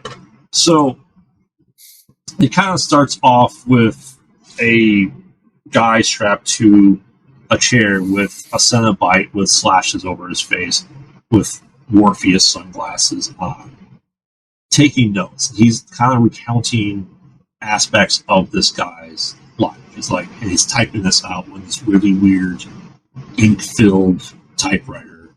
And he's the typewriter is actually running from the person's blood. Okay, yeah. So they're typing their life story in blood then on paper, right? Which the blood was very, very black. The blood was just talking. Was it? Yeah. Okay. But he starts talking to this guy. He's like, "Hey, why did you take the little girl?" Well, she was there. I was tempted. I took it. So he's like, there's this very short couple minutes, very cold open to the Hellraiser movie. And he goes, okay. And then another, you would assume Cenobite, he just looks like a normal big guy, eats the paper that was typed out. Like, he douses it in children's tears, eats it, and then goes to, like, this reverse water fountain where he pukes it up, and, like, with bile, and it goes into a tube to the other side of the wall. And he kind of looks like Peter Pettigrew from Harry Potter. He does. Harry Potter. That's very accurate. And then we see on the other side, so there's 3 mostly naked women with carved up, skin torn off their faces, that then dip their hands into the vomit and kind of spread themselves and go, guilty. All right, cool. So that's how I think that's how we're pretty much brought this, and we see what you want to call it, the Inquisitor, if you will, the Auditor. The Auditor. Okay. That's what he's officially named, is the Auditor. Okay. And we see him talking to Pinhead, saying that the puzzle box isn't working. Mankind has advanced beyond a puzzle box, and they're trying to figure out new ways to get people to open the gates of hell to make the configuration relevant again. But you forgot the cleaners and the surgeon. Oh yeah, the surgeon was attached. The surgeon was attached to the guy in the back. Right? Well, the one big pig-looking dude is the butcher, and then the guy that came out of his back wearing a gimp mask, that's the surgeon. That's the surgeon. It starts cutting him up. Right. But yeah, he gets cleaned first by a bunch of weird-looking old ladies that clean him with their tongue. It's bizarre. Yeah, it's very bizarre. Yeah. Yeah. So clearly in hell, right? Meanwhile, we get caught up with two detectives that are investigating murder cases, and we're introduced to another detective that's brought on because there's a serial killer as the preceptor who's killing people based on the Ten Commandments. Now, stop me if you've heard this storyline before, or something similar to it, right? Biblical references and stuff like that. So, they're going around investigating these murders. They were a number. They said 7 out of the 10 Commandments. I think they were on 8. The one they were investigating was the 8th one. There was 2. Was the 8th one? Yeah. So the new investigative woman that came in was investigating the 8th.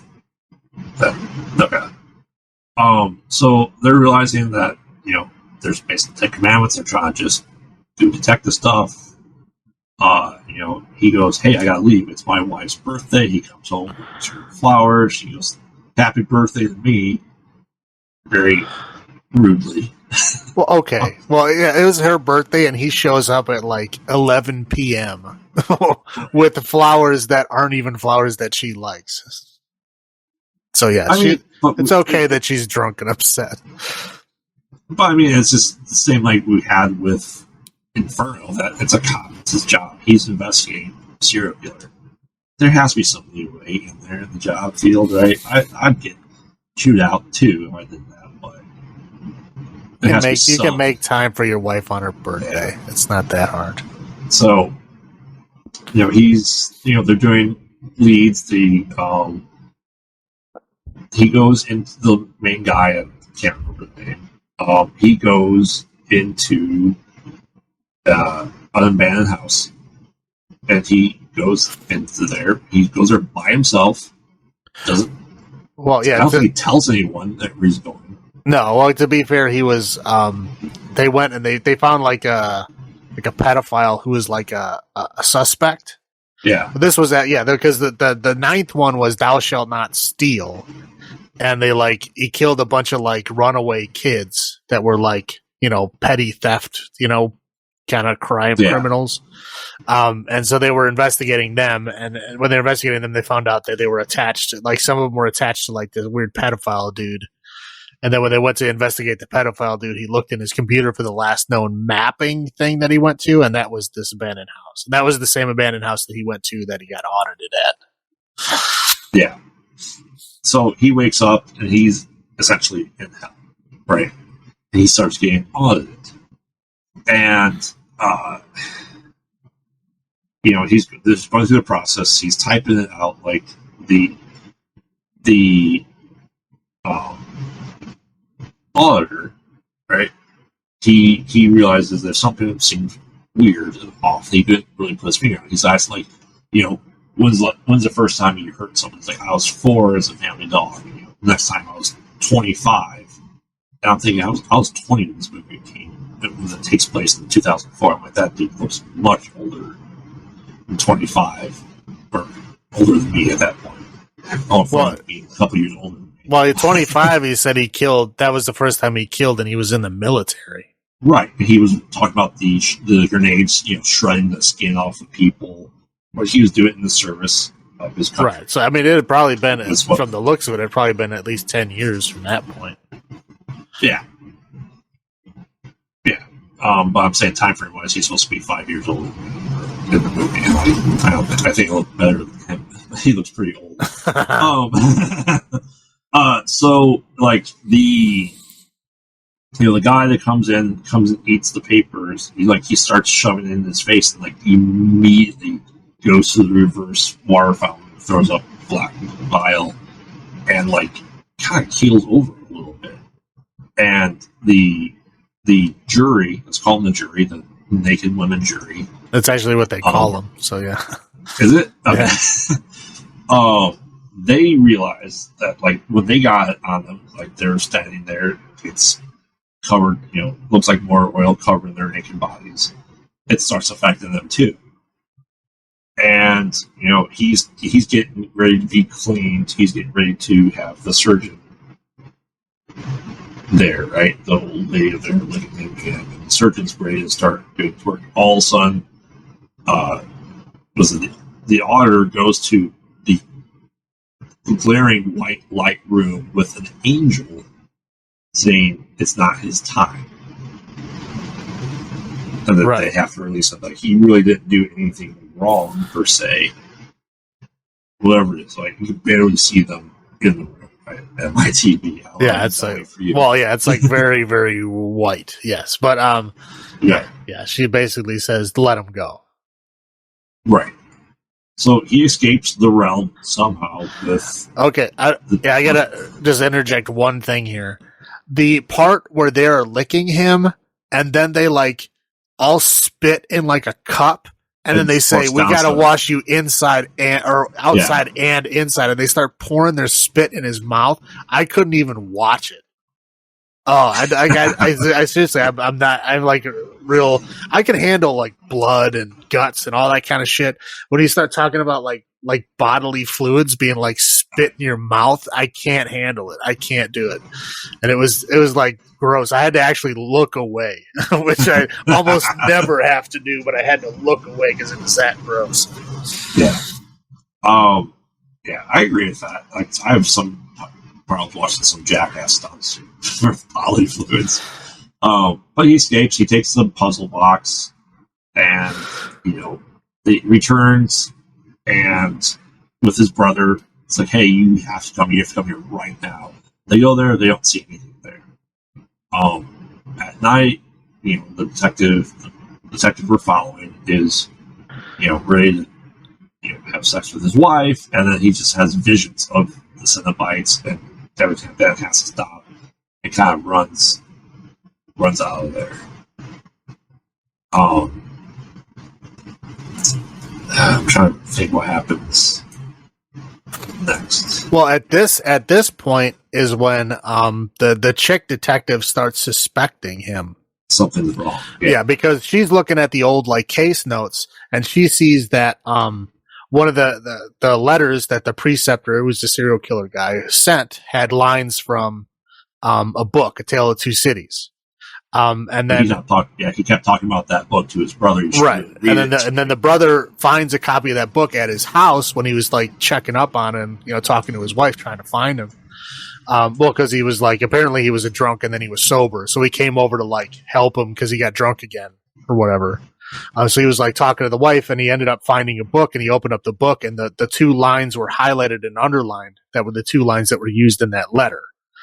So the one she's like, they go talk to the medical examiner about the one lady who died. Is it the woman that had her dog stuffed into her body? Yeah, the woman who had her dog stuffed into her body. Yeah. Yeah, dog stuffed in the body, and then her cell phone shoved in her throat. Yes. Hey, it was an iPhone 7. He only has an iPhone. He's essentially asking, can I take this phone? It works. I charged it. I'll just take this phone. There's no reason for me not to have a new iPhone. Right. But yeah, anyway, at this point, she's like messaging him to like, hey, look through his stuff while we're gone. Like, see if you can find any more, information. Because she goes with, they find a final location because they had the GPS on. Maybe they say like GPS is going to like solve this case. Really, I agree with them. Because they turned the phone on and they found that she wasn't killed at her apartment; she was killed somewhere else. And the GPS of the phone showed where that other else was, so they went to go check it out. Yeah, so it was the female detective and the main detective were following. They go there, and it is the board of string, the Pepe from It's Always Sunny type board, right? Pepe Sergio or something like that. And all of a sudden, there's a picture of the guy's brother and his wife, seem like having an affair, and he punches her in the face, right? Or hits her in the face or head. Oh yeah, he pistol whips her in the head a lot of times, like a whole bunch of times. Like I thought her head's mush. Right, I was like, that point, that's disturbing. Right, and we find out that he's the preceptor, right? He's doing all these 10 Commandment killings. His brother realizes that something's wrong because they exchanged while driving there. Everything okay? Did you find anything? There's like 3 texts. It's like, I think it's him. We find out. Goes there, the brother confronts his other brother, realizes he has his wife hostage, obviously an affair, and he forces them to open up the box to get them to open up the realm to get them in there. Right. So, how's this? I'm trying to remember how this ends. Well, basically, he makes him open the box. Pinhead shows up, and then he's like, "Take them, they're adulterers. Kill them. Yeah, like they're sinners." And so then they're like, really, we'd rather kill you, because you've already been audited. Like, we need to kill you. Like, you already escaped us once. We're going to get you this time. And then of course the angel comes down again and says, like, no, you have to let him go. And they're like, okay. And so they do, and they let him go. And then as soon as he gets back to the real world, the other detective wakes up and shoots him, like, the second he gets back. Yeah. But then, so the angel is all like, oh, you knew that was going to happen. And she's bitching and whining. And then Pinhead just, like, fucking kills her. The chains come off and then hook her, and then he's like nailing a bunch of nails from his head into her head. Yeah. Or whatever. Right. And then she's like, you'll never get away with this. And he's like, yeah, whatever. He just kills her. Right. But then God expels Pinhead from hell, and he's now walking the earth as a mortal man. As a homeless guy, right. As a homeless guy. First and foremost, I thought the female detective was dead, being that mushed in the face. Well, dude, he pistol whipped her in the head like 10 times. It was a lot of times. Right. It was like, dude, stop. She's already dead. Right. It was disturbing how many times. But, I'm glad she lived, but. Yeah, so, what were your first thoughts on this? My first thoughts was it was surprisingly good. Like, I actually, enjoyed it. Like, I was very shocked at how, especially how bad the 9th one was, and especially knowing that this is like the last one in the series. And again, this is another movie that was made just to hold on to the franchise, right? So really, this wasn't, supposed to be made, with any heart at all. It was supposed to be just like 9 was, and it was surprisingly not necessarily well made, but a well thought out and I thought, done movie. It was pretty fun, pretty good. It kind of shocked me at how good it was. So, another fun and interesting thing is, the auditor guy? Yeah. That's the guy who also wrote and directed the movie. Okay. Well, he wanted this to be like a return to form and wanted to really make this what Hellraiser was supposed to be. Mm-hmm. He seemed to really love the franchise and really wanted to be a true Hellraiser film because he was disappointed with these movies. Yeah, and I'd say, it was a good movie. Like I said, that was my first impressions. I was like continually shocked. I was like, when's the drop off going to happen? When's the drop off? When's it going to get really bad? And and again, it wasn't fantastic, but it was surprisingly good, and it held up well. I mean, it was, disturbing enough to make you, think. It was like it had scenes that actually made me look away. They were so gross, which is rare to happen. And again, it was just an interesting way of looking at it. They had to do a little bit different because obviously Doug Bradley wasn't involved. It's a different Pinhead and all that. But I think this Pinhead did a decent job. I mean, obviously he's not as good as Doug Bradley, but he did a decent job. But they had enough other people kind of supporting him to make him, stand up a little taller. And again, my first thought I'll end with, I was just shocked at how good it was. Yeah, I mean, is definitely better than the previous 6 or 5 or 6. Let's go with that. I mean, to me though, it was very much 7 meets Hellraiser. Oh yeah, I mean, it was very much 7, right? The whole biblical killing, which is I think it's a common thing with serial killers. Yeah. It was okay, and kind of segueing into the lore and Cenobites. We got new Cenobites.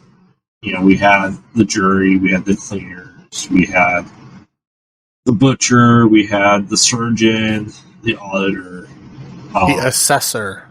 The assessor. That was the guy that ate the paper. Yeah, right.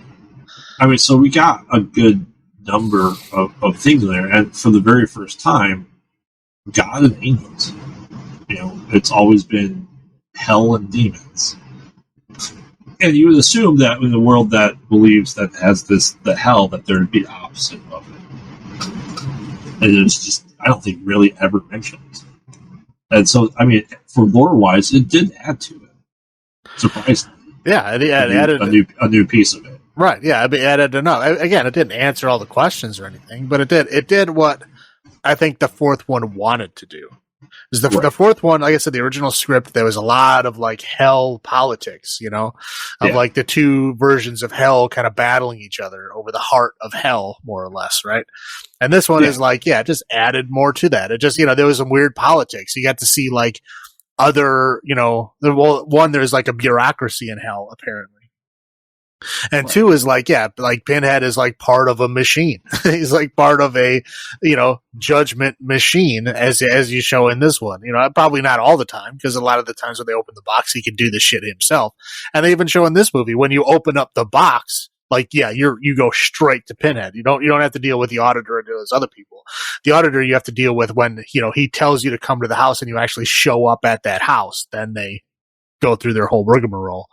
But I mean, Pinhead is there, but I mean, obviously he was very disinterested in the whole auditing process because it was probably boring to him. But again, I mean, all these things are just adding to the lore. I mean, it's just interesting things, that to add on to it. And as, shockingly, like I said, well done. Yeah. Well, the lore was, Pinhead was the guy who didn't want to sit around the water cooler at the office, right? He wanted to be the judge, jury, and executioner instead of anyone else being part of having that red tape involved. Right. I said, I think that's why he gets so excited when people open the box, because then he has free reign to do whatever the hell he wants, because they called me here. This box is like my calling card. If they open the box, then I get to do whatever the hell I want. And that makes sense, for the rest of the series. But yeah, obviously he has a bureaucratic job the rest of the time where he has to sit there and be the kind of middle manager for this, auditing process that's happening. And you can tell he's very disinterested in it. But again, it's an interesting, cool take on it. I really enjoyed it. I mean, would you say that's the highlights of this movie? The highlights is, there's a lot more fun added lore stuff to the whole, hell bureaucracy, and even some of the, heaven bureaucracy that even shows up. I mean, obviously they don't show what rank this angel is or who she, and nothing like that at all. You just get she's kind of sort of an important person in heaven, important enough to somehow have pull with the hell people to be able to say let him go, and they do. So I mean, that's got to be something higher up on the food chain, right? Well, it's essentially they're in agreement. They both know that each other exists, and they both have their jobs, and as long as they don't interfere with each other, they can just continue moving on, right? It's just interesting. It was an interesting take on it, interesting way of looking at it. Yeah, definitely the new war was definitely. It was like 30 years later, Right. 30-year anniversary of it. We actually had something interesting. So it was definitely a really good watch considering everything else that came before it. For the most part. Correct. What about low points for you? Low points. They didn't talk about the rest of the killings. I really wanted to know more about them, because it was like, the 10 Commandments or whatnot, but we only got to see the last 3. They didn't talk about anything with the other ones. I mean, I think they mentioned a couple of names, but they didn't talk about what they were, what happened. I really wanted to know. What do you how did this stuff happen? Because the other ones were extremely interesting. One is I am a jealous God, she should have no other gods but me. And they took some lady who said that she worshipped her dog and worshipped social media. And they cut a hole in her stomach and stuffed the dog she said she worshipped in her stomach and shoved her phone down her throat and then put a silver spoon in her mouth. And she was born with a silver spoon. Yeah. Right. I mean, that's messed up. And then the kids, thou shalt not steal. It was they took a bunch of runaway thieves and he cut off all their hands and then put stuff in their hands, whether it was eyes or flowers or whatever. And he epoxy glued them closed and then made this weird little sculpture with them. I mean, it was bizarre shit, but it was interesting. Just in 7. Did we see all 7 killings in 7? They mentioned them. They talked about them all. Yeah. So, I mean, you didn't see them happen, but they talked about them. The greed one, you didn't see it happen, but they go to the scene later on, but they explain to you what happened. Right. But it's the same thing. We're at the standpoint of the new detective to the case, just like Brad Pitt. We see his introduction to the case, and we see it from his cases going forward. Right.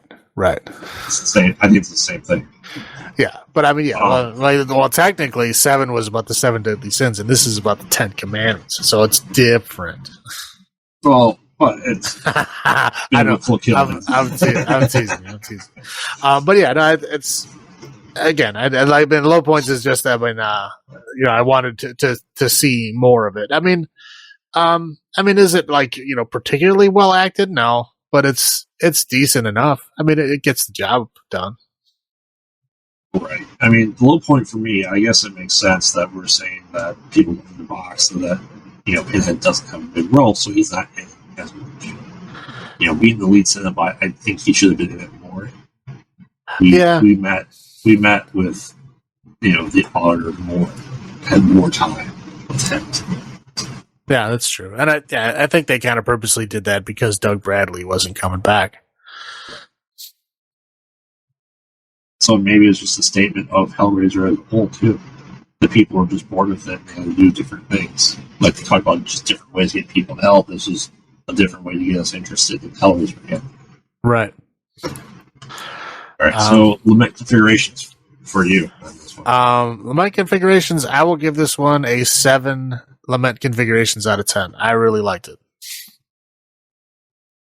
I'll go up to a 7 with you as well. We haven't seen a 7 in a while here. No, I mean, they've been progressively getting worse. One got a slightly higher score than the other ones just because Henry Cavill and Lance Henriksen are being in it.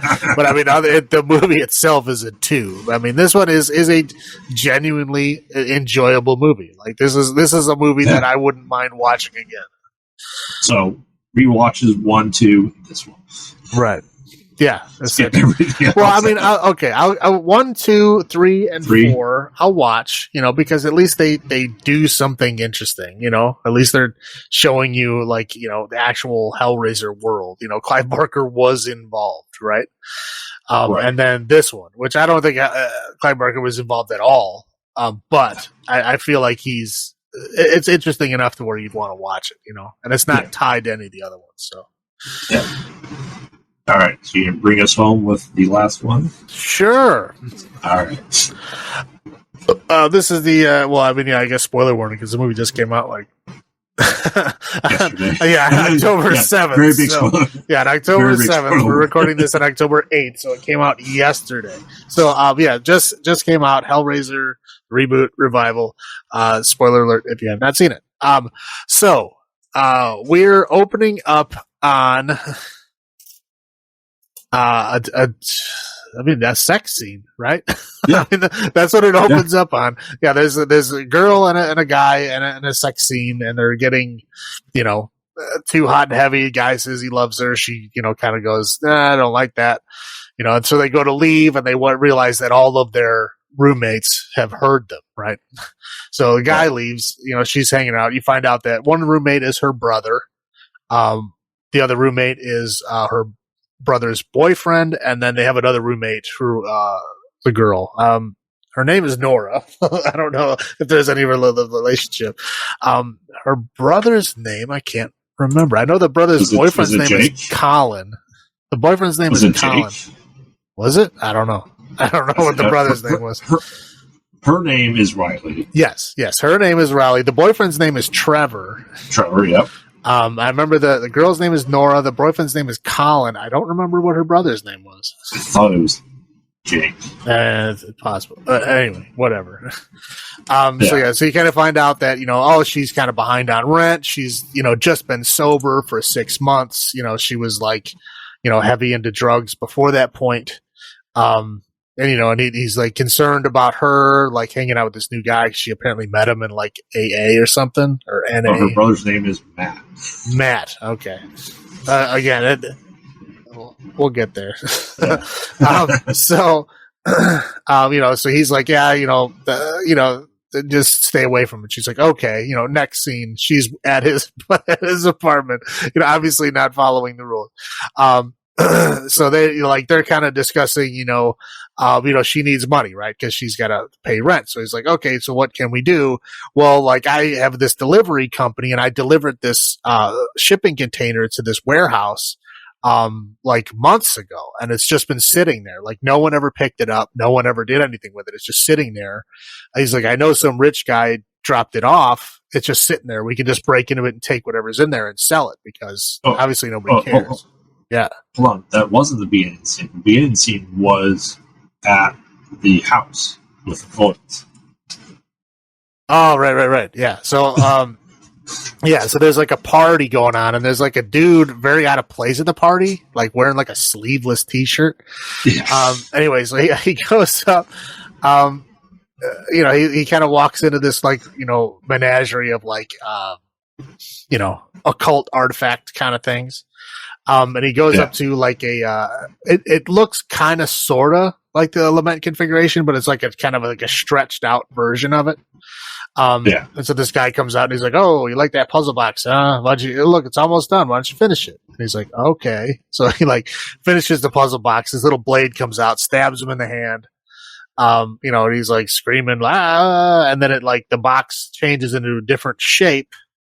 And then, as the guy's like dying, and they show him getting, hung up with chains and torn apart kind of thing. And then he puts this, kind of, it harkens back to Hellraiser 2, actually. It's Leviathan. Yeah, that shape that they like changed the box into, like to act kind of like a knife. But yeah, it was also the Leviathan that hung above the matte painting that they had. Yeah. But it's that same shape. So he hangs it up on there, and he's like starts praying, like, oh, Leviathan. It actually calls it Leviathan. He's like, oh, Leviathan, I'm your penitent. I'm here to worship you, whatever. And then then it cuts to the sex scene. So sorry, I forgot that part. That's all right. So that kind of intros you to the new box. And the new box, it looks, it's similar, right? But it definitely has a lot more movement. It has a lot more going on than it did before. It was before the box had like one move where it was like, you push the one button and it would pop up, do a little push out, and then go back, and then it would like you do the circle, and then it would pop up and then twist and then put back down. That was it. That was all the original box ever did. And 10 movies, that was all it ever did. And in this one, it's all over the place. And that's cool and interesting. But you see that from the very first scene where it's like it's stretched out kind of thing. Like it's in a different different shape. Anyway, so then we go to the sex scene. Then we go to the heist that's going to happen. So then this heist. They go to the place, they break in, nobody's there. They break into the shipping container. There's a safe in the shipping container. They break into the safe. And there's a box in the safe. They open up the box and there's the actual Lament configuration box. But obviously it looks a little different. It's a little bit more detailed. The circle looks a lot easier to spin on this one. Well, I don't think they spin the circle. I think I always just imagine they run their finger around. Yeah, it was like a pressure kind of thing. It never actually moved. It was like a pressure. It made a lot of clicking noises, but it never moved. But this one moves. This one spins. Yes. So they go back and they're like, "Oh, that sucks. I thought it was going to be some stuff to sell, whatever." So she's like, "Oh, I'll take it," because she's like obviously interested in it. It looks interesting, and he's like, "Oh, I'll see if I can get somebody to appraise it. We'll figure it out and we'll split the cash." So she goes home with this box. She's, oh, sorry, they were drinking while this was happening. She comes home drunk.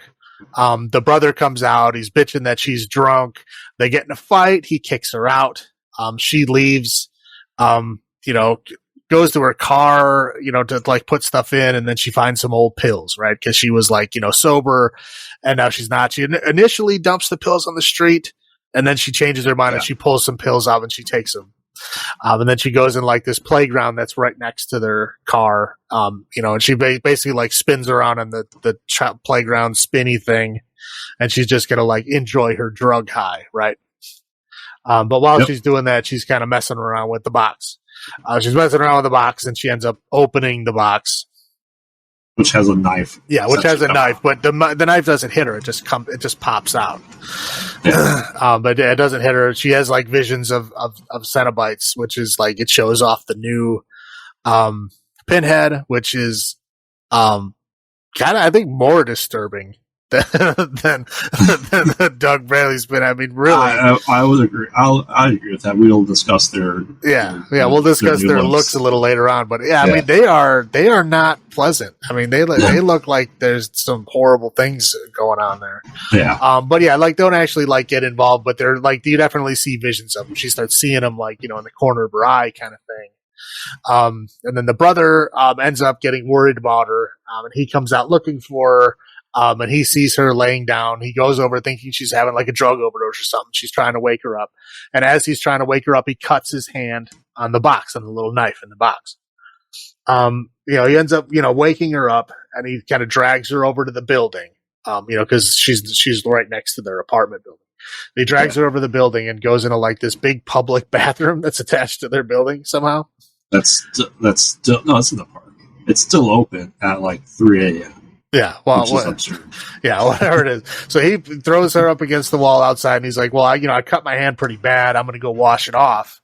Like, stay awake, don't go to sleep, because he thinks she's having an overdose." Right. So he goes into this bathroom to like wash his hand off, and then while he does that, she looks down and she sees the box like drink the blood of his that was on the box, and then it starts shifting and it changes configurations, and it ends up looking like I don't remember what does the second one look like. I remember what the third one looked like. I don't remember what the second one looked like. I think it's just different. She's able to move the edges in the box. Yeah. Well, yeah. It looks like a kind of like an octagon. Yeah. Call it a 3D octagon. I don't know. Whatever. That's what it looks like. Anyway, so it looks like that. And then she hears a bunch of weird screaming and stuff happening from the bathroom. She runs in to check on him, and he's gone. Can't find him at all. Yep. No, none in the stalls, nowhere, nothing's going on. So she like goes into the apartment and like tells his boyfriend and her roommate, like, I don't know where he is. He's gone. They call the cops. Cops can't find anything. Nobody knows what's going on. So she's like trying to find out more about this box. So she goes back to her boyfriend. She's like, okay, where'd this box come from? Like I got to find what's going on because she thinks this box is related to her brother's disappearance. So he's like, well, I don't know anything. And then eventually, gives up enough information that they find out that like it's from this one rich guy who like mysteriously disappeared. 6 years ago. Right. Who is the same rich guy that was like praying to Leviathan in the beginning. Right. So they're like, oh, well, let's look, his house is nearby. let's go to his house and check it out. So yeah, they go to the house. But it's her and Trevor, her boyfriend. Yep. And they go to the house, and it's they had to like wait, no. She ends up they go to the woman who we see at the party at the beginning. She's like in the hospital. Right. Okay. Yeah. I jumped ahead. Yeah. I jumped ahead. Yeah. So yeah, she goes. Yeah, they're like the rich guy's assistant, who I guess it was like his lawyer, who ends up whatever doing jobs for him and stuff. Whatever he could pay for someone else to do. Oh no! You know what? That wasn't the opening scene. The opening scene was that lawyer lady buying the box from somebody in Serbia. Yeah. You're right. So that was the opening scene, and then we have the scene with the guy, getting killed, and then he prays the Leviathan, and then the sex. Okay, sorry. Yeah. Okay, so they go to talk to this lawyer lady. She says, I did a bunch of jobs for the rich guy. Like, she knows about the box, obviously, because she's like, oh, that's not its original configuration. Like, you've already started the process, kind of thing. She never really says how much she knows. She never really gets involved in that. She does kind of trick the boyfriend to leaving the room.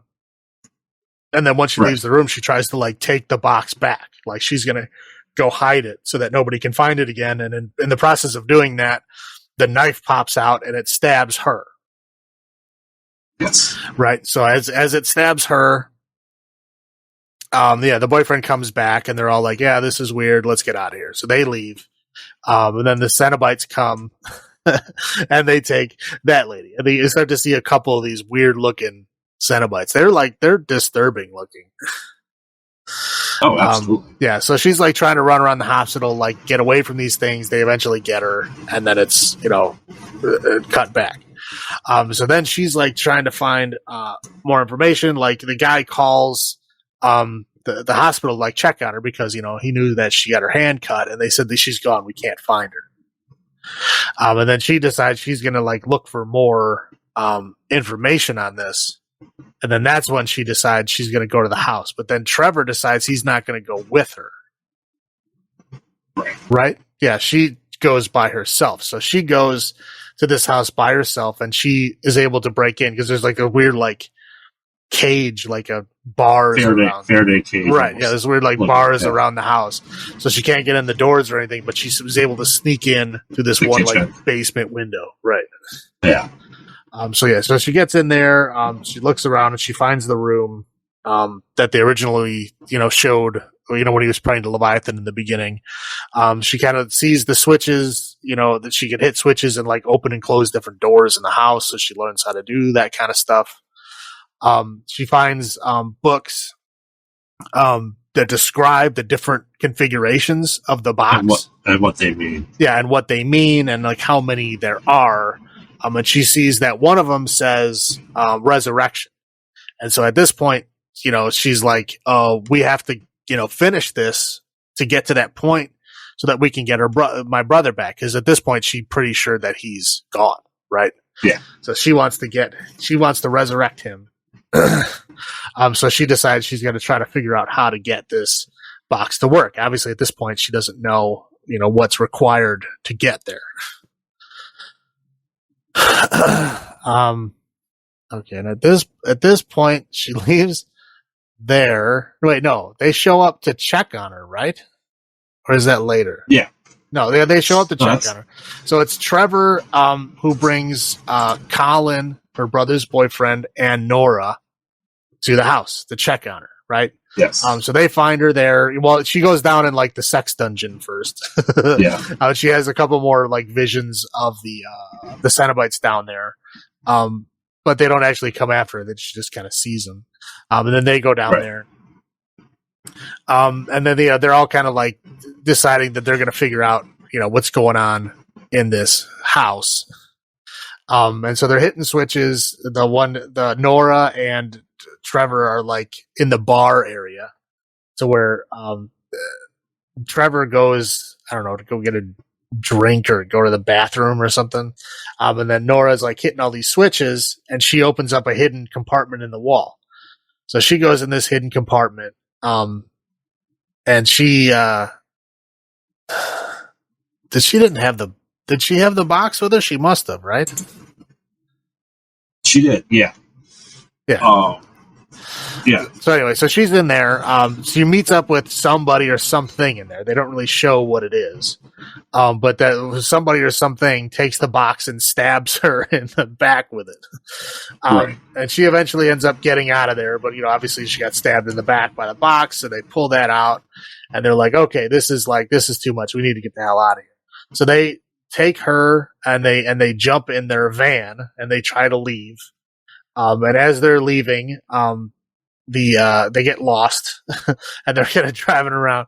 But, as they're driving around, the Cenobites come and they take Nora. But she's in the back of the van, and then they show the van stretching out and becoming this long stone hallway. Right. It's more like the people are seeing these hallways like they saw in the lab. Right. Yeah. This is kind of harkening back to the Hellraiser 1 and 2, where when you open up the box, sections of the wall open, reality kind of changes. And then the Cenobites come through the holes in the wall and spaces in the wall that are created because you open the box kind of thing. Yeah. They come through and they grab her and then they chain her up, and there's kind of an extended scene where the new Pinhead is talking to her and explaining to her what's going to happen to her, and she's trying to pray for help, and she's like, what are you praying for? Really cool kind of, Pinheady type stuff that she's saying. But you also get a lot of view of all the Cenobites and stuff too, because there's 2 other Cenobites that are kind of center stage in this whole interaction. So anyway, they crash the car. And then when they go look in the back, she's gone. There's blood everywhere, but she's completely gone. So at this point, this is where they really start figuring out, okay, they're being taken, right, by these, whatever is happening. They don't know what's happening, but they know they're being taken or somehow, shifted away. So she kind of runs away and runs down this bridge. And it looks like she's going to throw the box in the river because she figures out what's going on at this point, and she doesn't want to kill other people because she basically understands that in order to keep these configurations moving, she's going to have to kill people, because after Nora dies, the box changes configuration again. And then, having the book and seeing all the different configurations, now she understands you have to kill a person for each step in this process. And in order to get to the point where they can actually ask for resurrection, you have to get to stage 6. So 5 people have to die to get there.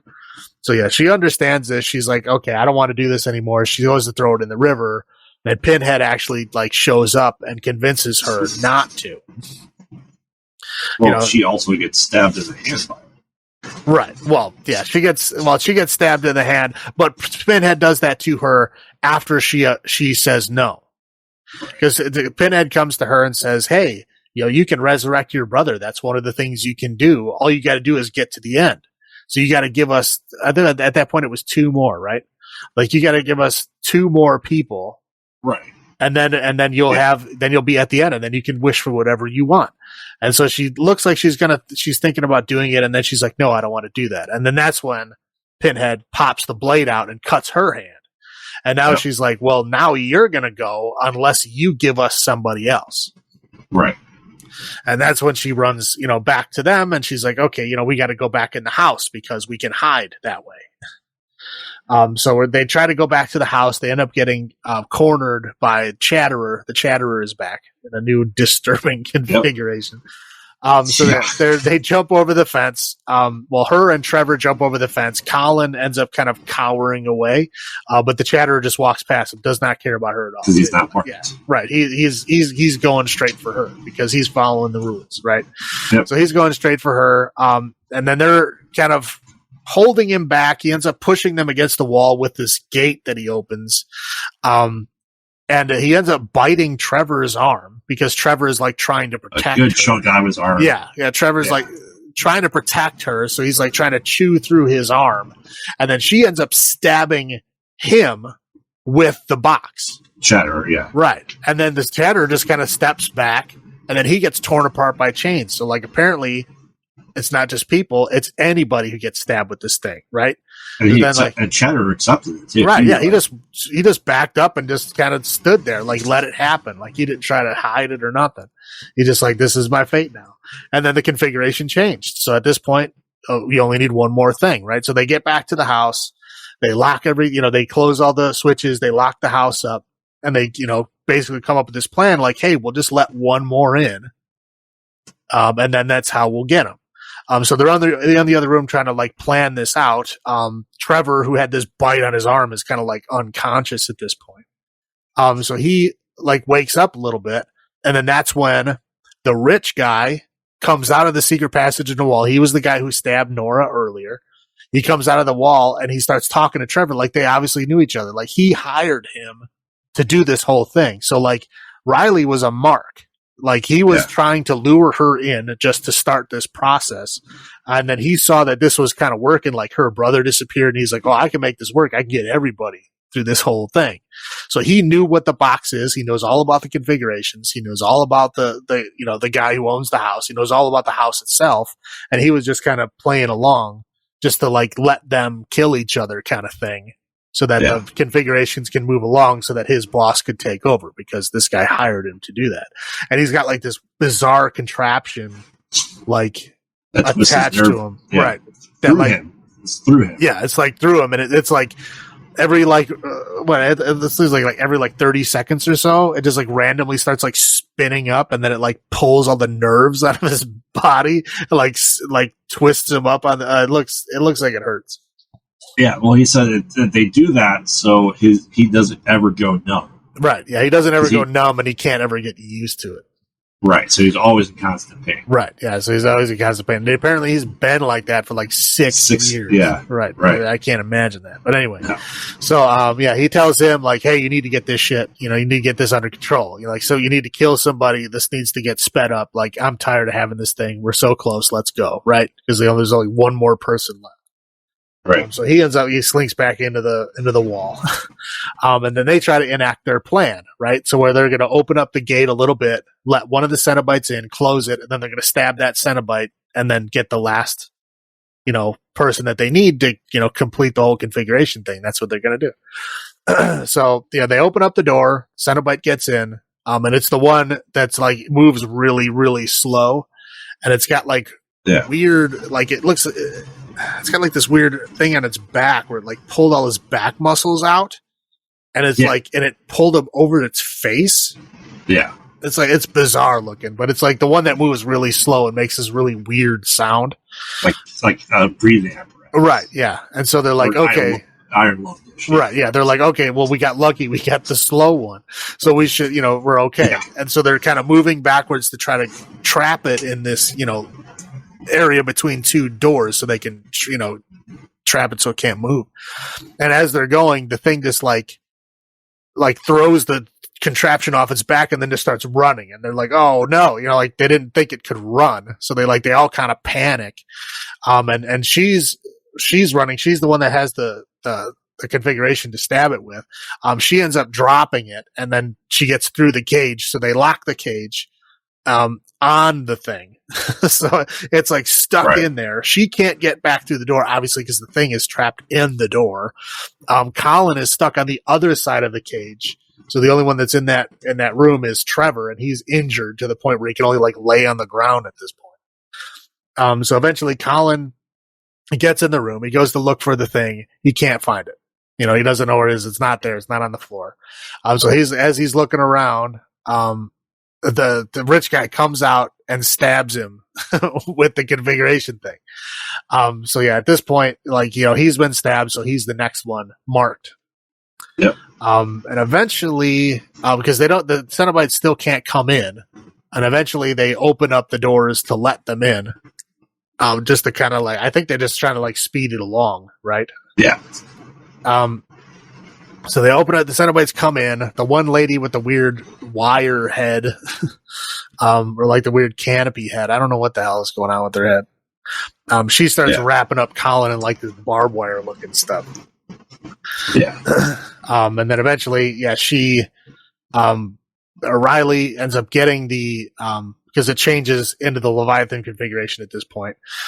So she ends up getting her hands on it, and she ends up stabbing Trevor with it because she finds out that he was a traitor and that he knew what was going on all along. So he ends up stabbing him with it. Well, kind of sort of on purpose by accident. Like he came at her. It looked like he threw himself on the thing. Yeah, like he regret everything he did. Right. I mean, whatever. but I think they were just trying to make her look better. But anyway, so he ends up getting stabbed by it. So then they let Colin go, and then they start doing all the wire stuff to him, and they end up, killing him and like tearing his flesh off. That was it was a cool scene. That was a great effect. Yeah, it was fantastic effects on that, where they peeled his skin off his arms. It was disturbing. So anyway, so at that point, so then all 6 were done. Leviathan configuration is complete. And then so the guy ends up taking it, and then he gets his wish, which his wish is like, I want to get this big contraption off of me. And they're like, well, Pinhead is in the building at this point. And she's like, you can't. Like, you can't give away the gift. This is your gift. Yeah, like you can't get rid of gifts. All you can do is exchange them. So he's like, okay, well, I want to exchange it for something else. Like, and you have to pick one of the configurations. Like, that's the gift that you get. Is there's the 6 configurations, you have to pick one. And so instead, he had picked sensation. That's what gave him the constant nerve pain. Right. So he ends up picking power. Thinking that, okay, well, I'm going to be able to, have enough power to get rid of this thing. And the thing does come out of him, and it does heal back over, and he's like, oh, super relieved.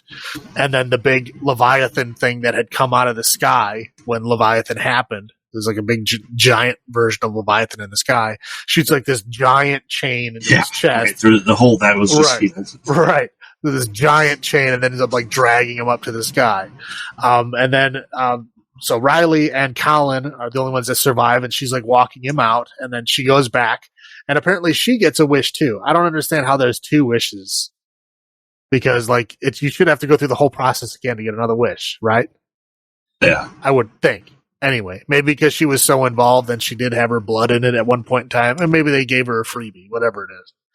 And so they're asking her, like, what do you want? You want to resurrect your brother? And so she goes over to her brother, and his brother's like, it's a weird, like, dead eye stare, like, yeah, come on, raise me. And at this point, she figures out it's like a monkey paw situation, right? Like, no matter what I wish for, it's not going to be good. It's not going to be what I want it to be. So she says, I don't want anything. I don't want nothing. And so that's interesting is that Pinhead says, okay, well, then you pick the first one, which is the lament configuration, which means life, which means you have to live a life of regret, thinking that you could have made a different choice and it might have been different. Right. Which I thought was interesting. Right. So her punishment is for doing all this is to live with the guilt and pain. Right. Yeah. And then that's her punishment. Right. And so then she shows, them driving away, and then, Colin, kind of looks at her like, we did everything right. It was like, I think we did. This is like the best that we could have gotten, and she just kind of looks off, and you can tell like regret is already on her face. Right, and that's how it ends. Well, the very end is Voight waking up hairless, almost to a cross or an altar, and then he gets started getting transformed into a Cenobite. Right. Yeah, or something. That's the last. Right. Yeah. It'd be changed into a Cenobite or some other form of. Or his skin's getting flayed and redistributed. Right. His mouth is torn open on the sides. Right. So, yeah. So, what are your first thoughts from this movie? My third. I mean, I really enjoy. I mean, I was pleasantly. Well, I guess I wasn't surprised. I was hoping that this was going to be good. So I really felt like, sated that it was actually what I was hoping it would be. Like, it was actually a really good, like, movie. It's like, yeah, it had enough in common with the first one, but it didn't live off the first one. You know what I mean? It didn't try to remake it. It was its own thing, using like the same kind of like rules as the first one did. And I think they did a fantastic job. I mean, they did a great thing where they didn't try to like say the old stuff didn't happen. They didn't try to like, make their own canon or show you, oh, this is our way. The other way is all old and done or whatever. No, both of these can exist at the same time. It doesn't have to be mutually exclusive to each other. I just thought it was cool though, just the way that they did it. I mean, as obviously the box is a lot cooler. There's a whole lot more going on with that box and the different configurations and stuff, which is interesting, which is cool. I mean, you'd figure with all the stuff that they did in like the second movie. Like in the second movie, they showed a whole bunch of different configurations for that thing, and then every other movie just never did anything. Well, 3 had it transformed into the dagger. Well, yeah. So I mean, I think we saw most of these configurations spread throughout the franchise. This is a way of saying this is why it is able to become a dagger. Right. Well, I mean, the second one, it was a dagger too. They called it the Leviathan configuration, but it was the same thing. It was the dagger. Yeah. Right. Yeah, but they used it again in 3, but very briefly, but it was a big thing in 2 where they showed a bunch of different configurations of it, and then after 3 used it a little bit minorly, and then after that it was just the box. Like no one ever did anything different with it. Correct. Oh, for me, my first thought was, all right, it took how many years? 27 for this franchise to get back to form. Right. Realistically, no, I really liked it. I said the wife wanted to watch it, and she really liked it too. She goes, "Holy crap, this is good. Yeah. This is what Hellraiser is supposed to be." I mean, I agree. I absolutely agree. This is the Hellraiser that it's on par with the start of the franchise. Definitely, I'm on board with that. So let's go into these Cenobites. Okay, now Cenobites, I was actually counting them because there's a lot. Yeah. I was actually counting them because, I mean, there's some that are debatable whether they're different or not. But the number I got to making decisions on, like, okay, that guy's probably the same guy, I got to 7. Right. And there's a lot. I mean, the Chatterer is kind of back. It's a different configuration of the Chatterer, but more or less the same. The lady, the smoking lady from the first one is kind of like amplified. So we're like, she was just her throat was just open a little bit in the first 2, but like this one, it's like all torn open. And like she's got this weird like nun habit made out of flesh on her head. Yeah. There's that one. There's the one that had his back muscles like pulled over his face. Yeah. That came in. Then there was the one that like his face was like just kind of flesh like floating there, like the whole rest of his head was gone. Yeah. It was like white. That was one of the ones at the end. There was the one that was like all kind of black and had like it looked like he was wearing a mask almost. To me, it almost looked like it was just the skin from his face that was just spread open, like the Doctor Who thing, right? It looked like his head was split from the back and then stretched out. The back, the face so of like a flap. Bo, I think it was. Yeah. But yeah, I mean, yeah, there's that. But there was another one that was like black. His face looked like. You ever see Galaxy Quest? Yeah. The little like kind of like fish monsters with the pointy teeth. Yeah. It looked like one of those. Okay. But there was that one. I mean, yeah, there was. I mean, just a bunch of other different configurations of like people being done. But anyway, but I mean, the Cenobites are done differently. Is where like when they were done before, there was like obviously things were happening with their face, right? Their face was always fucked up, but their body was more or less just like kind of like a black leather outfit. I mean, and they did have stuff wrong with their chest. Like, I mean, Pinhead himself had like weird strips taken out of his chest, like over his nipples, and they were like kind of weaved into his like shirt. Leather shirt thing that he had. I mean, and he had like this weird big like bull ring to his belly button. But I mean, but for the most part, it was mostly just leather on their body, and then their face was fucked up. And this one is like their face is like really fucked up, and then their whole body is like they're not wearing clothes. Their skin became leather like, outfits. Yeah, like they like flayed their skin, but like left it attached, and then like made clothes out of it. Right. It's bizarre. It's all flesh. It's all flesh tone. Right. Yeah, it's bizarre. I think it's more disturbing this way than it is the old way. I mean, obviously, I still love the original Pinhead, but this way is like, yeah, they really feel like they're from hell in this. All right, that their entire body was twisted, tormented, and flayed and reconfigured. Right. Which is what we see. Which is what we see with Void at the end. Is the same thing happening. Right. That just his new clothes scalped from his old skin. Right. I mean, Cenobites were pretty on point. Like they were like 13 Ghost level. Yeah, the effects were amazing. They were great. Yeah, absolutely. So lore wise, though, this is I would never call it a remake at all because it's not. No. It's not the same characters. It's just a new group of Cenobites. Because realistically, we left the last one with Pinhead being immortal again. So someone else got essentially the moniker. It was like just someone else got the moniker. Yeah, or it might just be, there's only so many ways to torture a person. I'm sure, once somebody figured out the put pins in somebody's head thing, I'm sure they've done it more than once. Well, could you tell what she had in her neck? Did it look like keys? They were weird, gold circles. There was two of them. They were like medallions, but they were thicker. They were an inch thick. Yeah. And yeah, she had one right underneath her chin, and then one where her larynx is, and then she also had one in the back of her neck too. Right. So lore-wise, I think we expanded greatly. I want to know more about. I want to see these Cenobites again.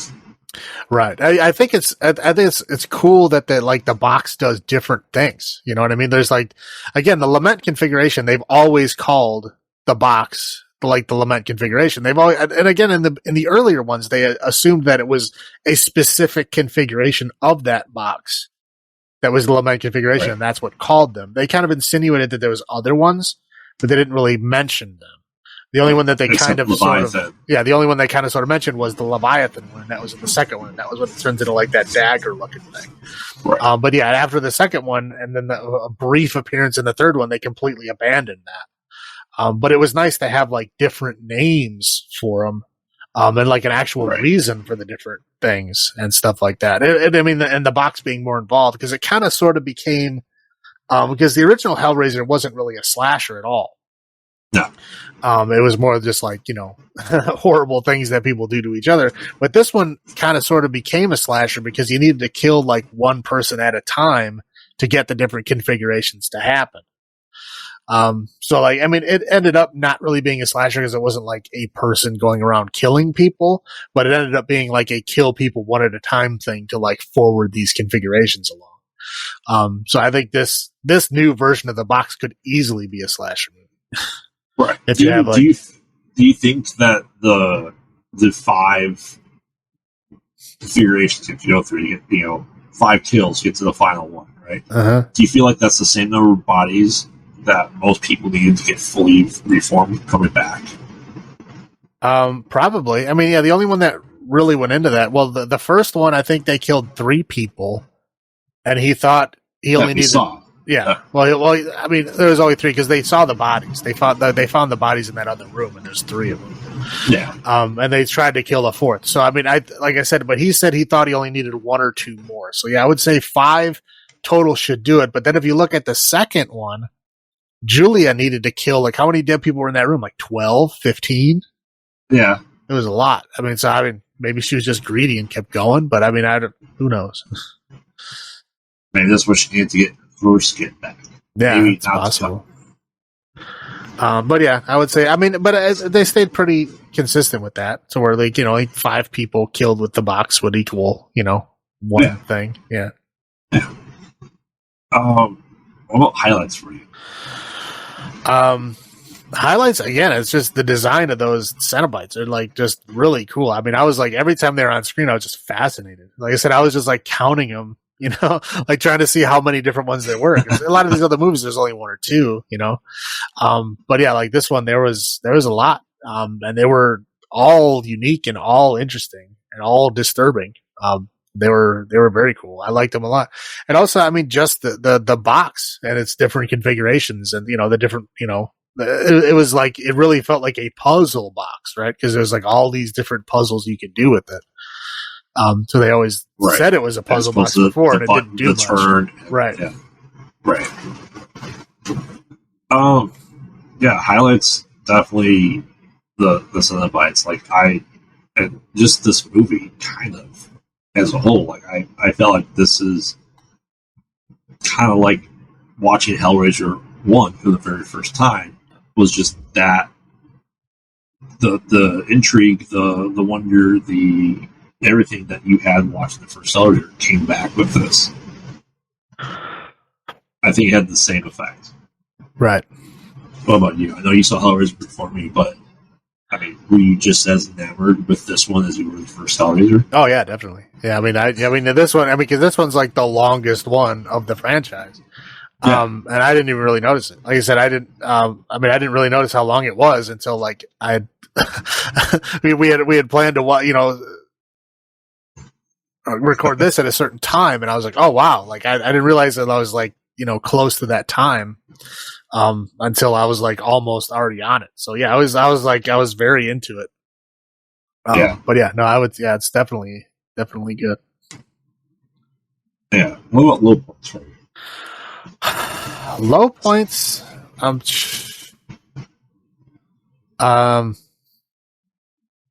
don't know. I felt bad for the brother. Like he was just trying to help her out, and then he just disappeared, and like that was it. He was just gone, and nobody really seemed to care all that much. Right. Like his boyfriend should have been more involved, and he like towards the end he was like, "Yeah, whatever, he's dead." Right. He didn't seem to care that much. But no, I mean, realistically, there's not really a whole lot of low points. I mean, because they seem to do. I mean, I even think they did the lightning in the sky at the end. I think they intentionally did a little bit cheesy just to kind of match the original two movies and their bad electrical effects. It's like the lightning in the sky. I was like, I bet you they did that to make fun of the first two because it had such terrible lightning effects. Yeah, absolutely. Low point for me would be Nora's character. She got the best death scene, but fleshed out as a character wasn't on par with everyone else. She was just there. She didn't seem to have much of an attachment to Riley other than it was her roommate. Yeah, that's fair. Yeah, I mean, they said she's the roommate, and that was it. Right. That's it. Else. Yeah. All right, so lament configurations for you. This one I will give 9 lament configurations out of 10. I thought it was great. Obviously not the 10 out of 10. That's the first one, but for me, yeah, I'm gonna go with 9 on this. It was the breath of life that was needed in this franchise, desperately needed. Yeah, no, and it was fantastic. I really hope they make more. I mean, because I think, right. Yeah, I think everybody was great. I think they can. Move forward with this version of it. This version of the box was very cool. These versions of the Cenobites are very cool. I would definitely like to see more. I hope it does well, and I hope they do. Yeah, and like I said, Doug Bradley was raised Pinhead. I didn't mind that he wasn't in this at all. No, it was such a fantastic movie as a whole. Again, I know you talked about coming back at some point, maybe for the Hellraiser TV show, but I mean, everyone was perfect. The new priestess. Yeah, because again, I'm never against another person playing Pinhead at all. No. They just have to do a good job. And I think the one in 9 was just not good. And the one in 10 was passable, but again, he had very limited screen time. Like he was not really better than 9. Yeah, much better than 9. But again, we only really have those two to compare because Doug Bradley was in all the other ones. Right. So. All right. Yeah, like I said, at least so far of our podcast, the reboots that we've discussed this year, this is by far one of the best ones. Obviously, the last franchise we discussed this that had the reboot being Jeepers Creepers Reborn. Yeah, we don't mention that movie. A path that doesn't need to go down. But yeah, right. I hope this does really, really well. I hope we get more. I hope this is the rejuvenation of the franchise back to where it should be. I agree. I'm on board. All right. So that being said, everyone, stay tuned for next week's podcast.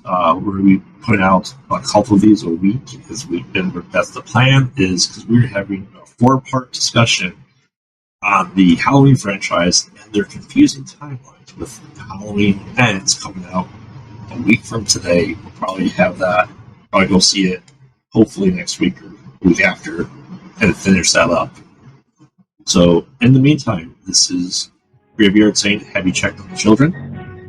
This is Salem saying, long live the new flesh.